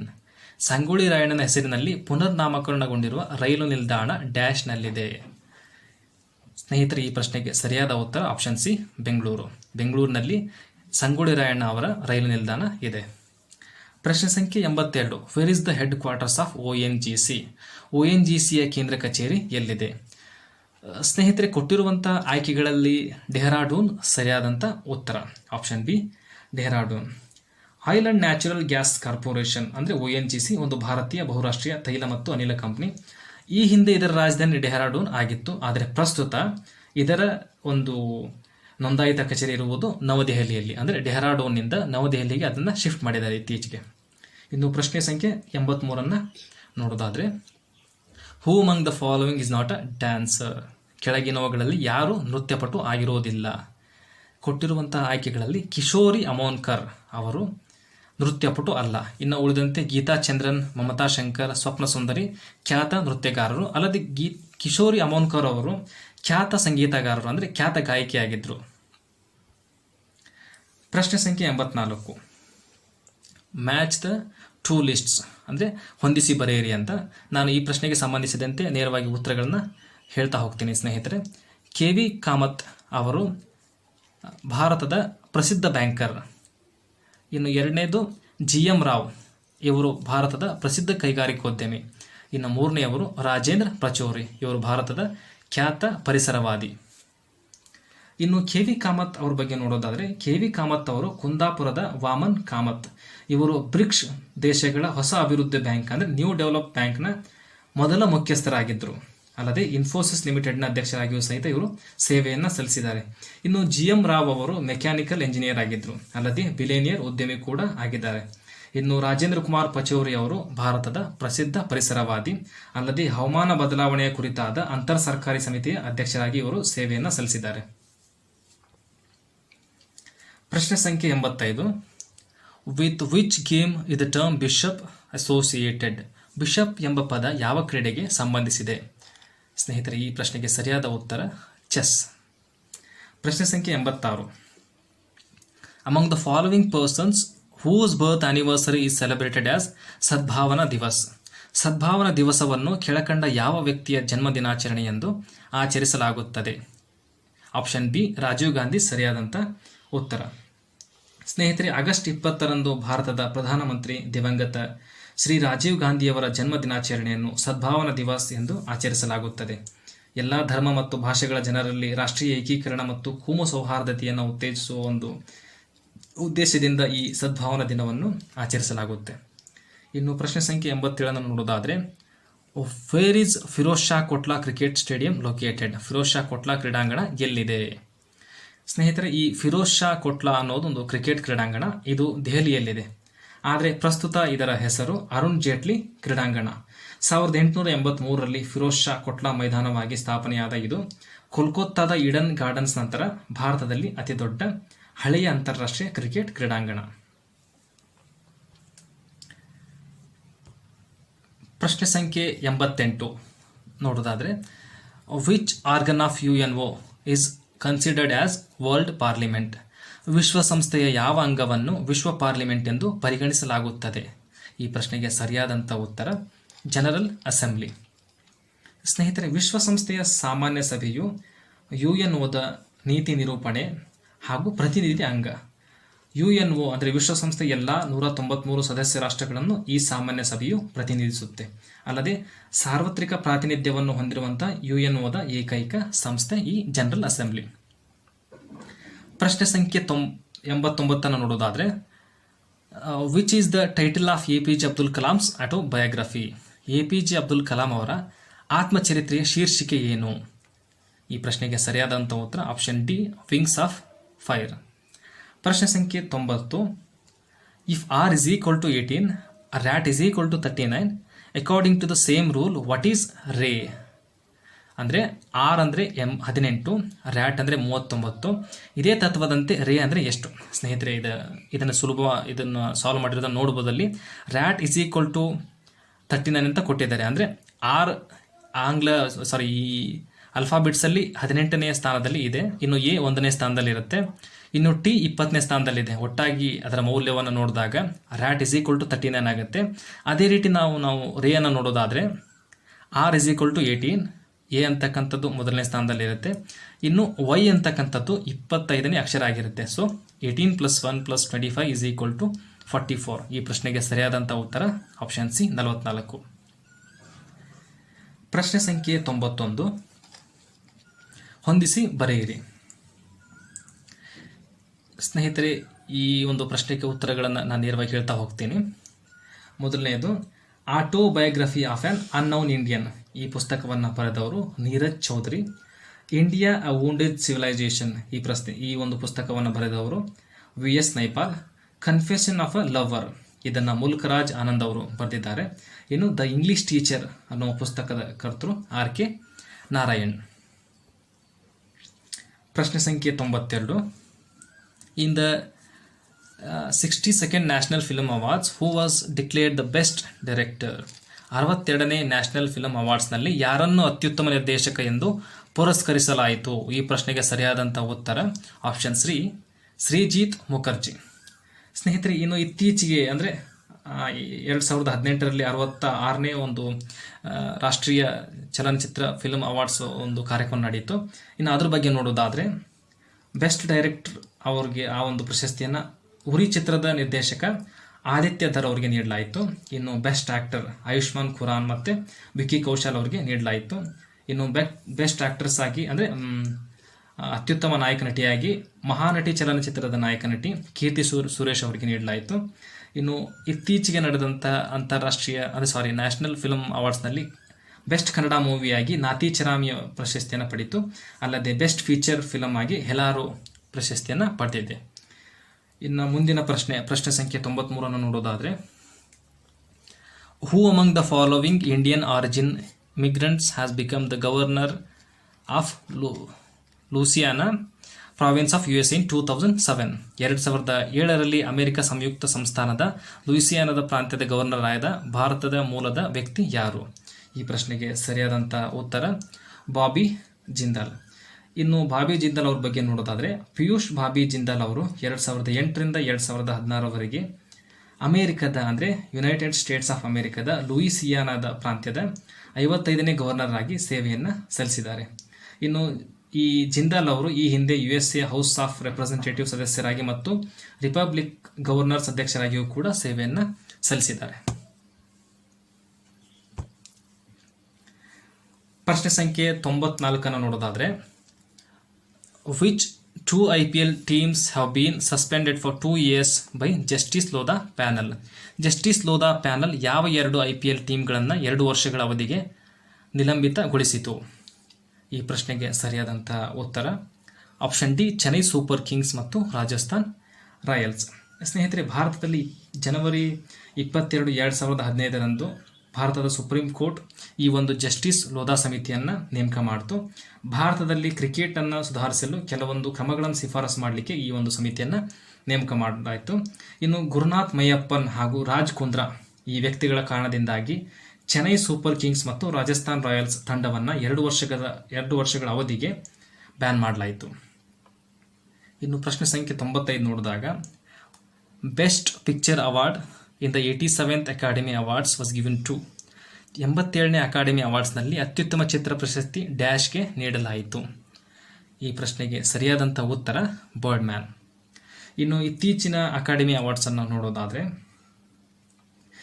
2019ರಲ್ಲಿ parasite ಅನ್ನೋ ಒಂದು ಚಿತ್ರಕ್ಕೆ ಬೆಸ್ಟ್ ಫಿಲಮ್ ಅನ್ನೋ ಒಂದು ಅವಾರ್ಡನ್ನು ಕೊಟ್ಟರು. ಈ ಒಂದು ಚಲನಚಿತ್ರದ ನಿರ್ದೇಶಕರು ಬಾಂಗ್ ಜಾನ್ ಹೋ. ಪ್ರಶ್ನೆ ಸಂಖ್ಯೆ 96 ನೋಡೋದಾದರೆ which of the following countries is not a member of BRICS. ಕೆಳಗಿನ ಯಾವ ದೇಶ ಬ್ರಿಕ್ಸ್ನ ಸದಸ್ಯ ದೇಶವಾಗಿಲ್ಲ? ಕೊಟ್ಟಿರುವಂಥ ಆಯ್ಕೆಗಳಲ್ಲಿ ಇಂಡೋನೇಷ್ಯಾ ಅಂದರೆ ಆಪ್ಷನ್ ಬಿ ಸರಿಯಾದಂಥ ಉತ್ತರ. ಇನ್ನು ಬ್ರಿಕ್ಸ್ ಅಂದರೆ ಬ್ರೆಜಿಲ್, ರಷ್ಯಾ, ಇಂಡಿಯಾ, ಚೀನಾ ಮತ್ತು ಸೌತ್ ಆಫ್ರಿಕಾ. ಸ್ನೇಹಿತರೆ, ಮೊದಲು 2009ರಲ್ಲಿ ಬ್ರಿಕ್ ಮಾತ್ರ ಸ್ಥಾಪನೆ ಆಯಿತು. ಅಂದರೆ ಬ್ರೆಜಿಲ್, ರಷ್ಯಾ, ಭಾರತ ಮತ್ತು ಚೀನಾ ಒಳಗೊಂಡಂತೆ ಬ್ರಿಕ್ ಸ್ಥಾಪನೆ ಆಗುತ್ತೆ.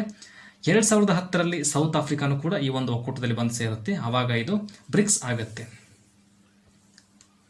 ಪ್ರಶ್ನೆ ಸಂಖ್ಯೆ 97 who among the following was thrice elected president of the Indian National Congress. ಕೆಳಕಂಡವರಲ್ಲಿ ಇಂಡಿಯನ್ ನ್ಯಾಷನಲ್ ಕಾಂಗ್ರೆಸ್ನ ಅಧ್ಯಕ್ಷರಾಗಿ 3 ಬಾರಿ ಆಯ್ಕೆಯಾದವರು ಯಾರು?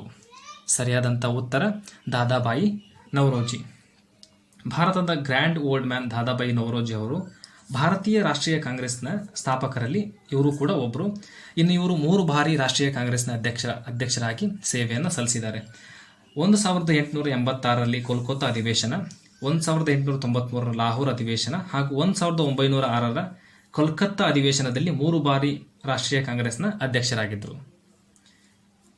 ಇನ್ನು ಪ್ರಶ್ನೆ ಸಂಖ್ಯೆ 98 ನೋಡೋದಾದರೆ, which of the following assesses and accredits institutions of high education in India?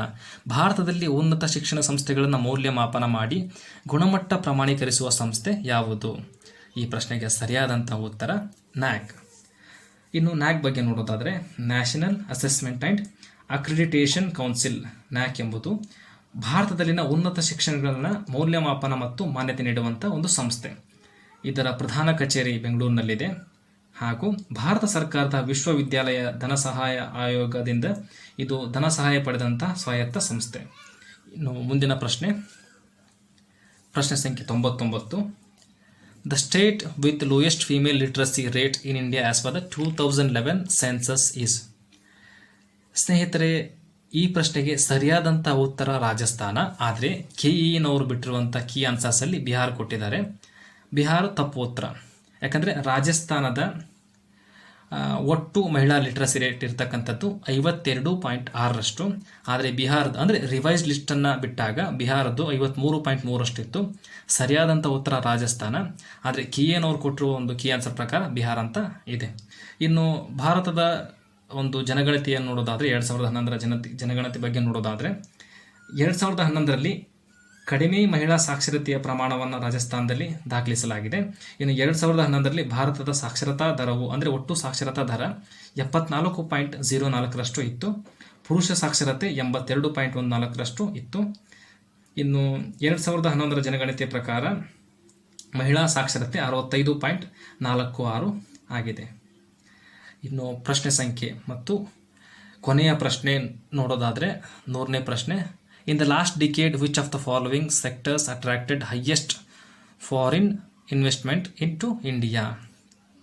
ಕಳೆದ 10 ವರ್ಷಗಳಲ್ಲಿ ಭಾರತದ ಕೆಳಗಂಡ ಯಾವ ವಲಯ ಅತಿ ಹೆಚ್ಚು ವಿದೇಶಿ ನೇರ ಬಂಡವಾಳವನ್ನು ಆಕರ್ಷಣೆ ಮಾಡಿದೆ?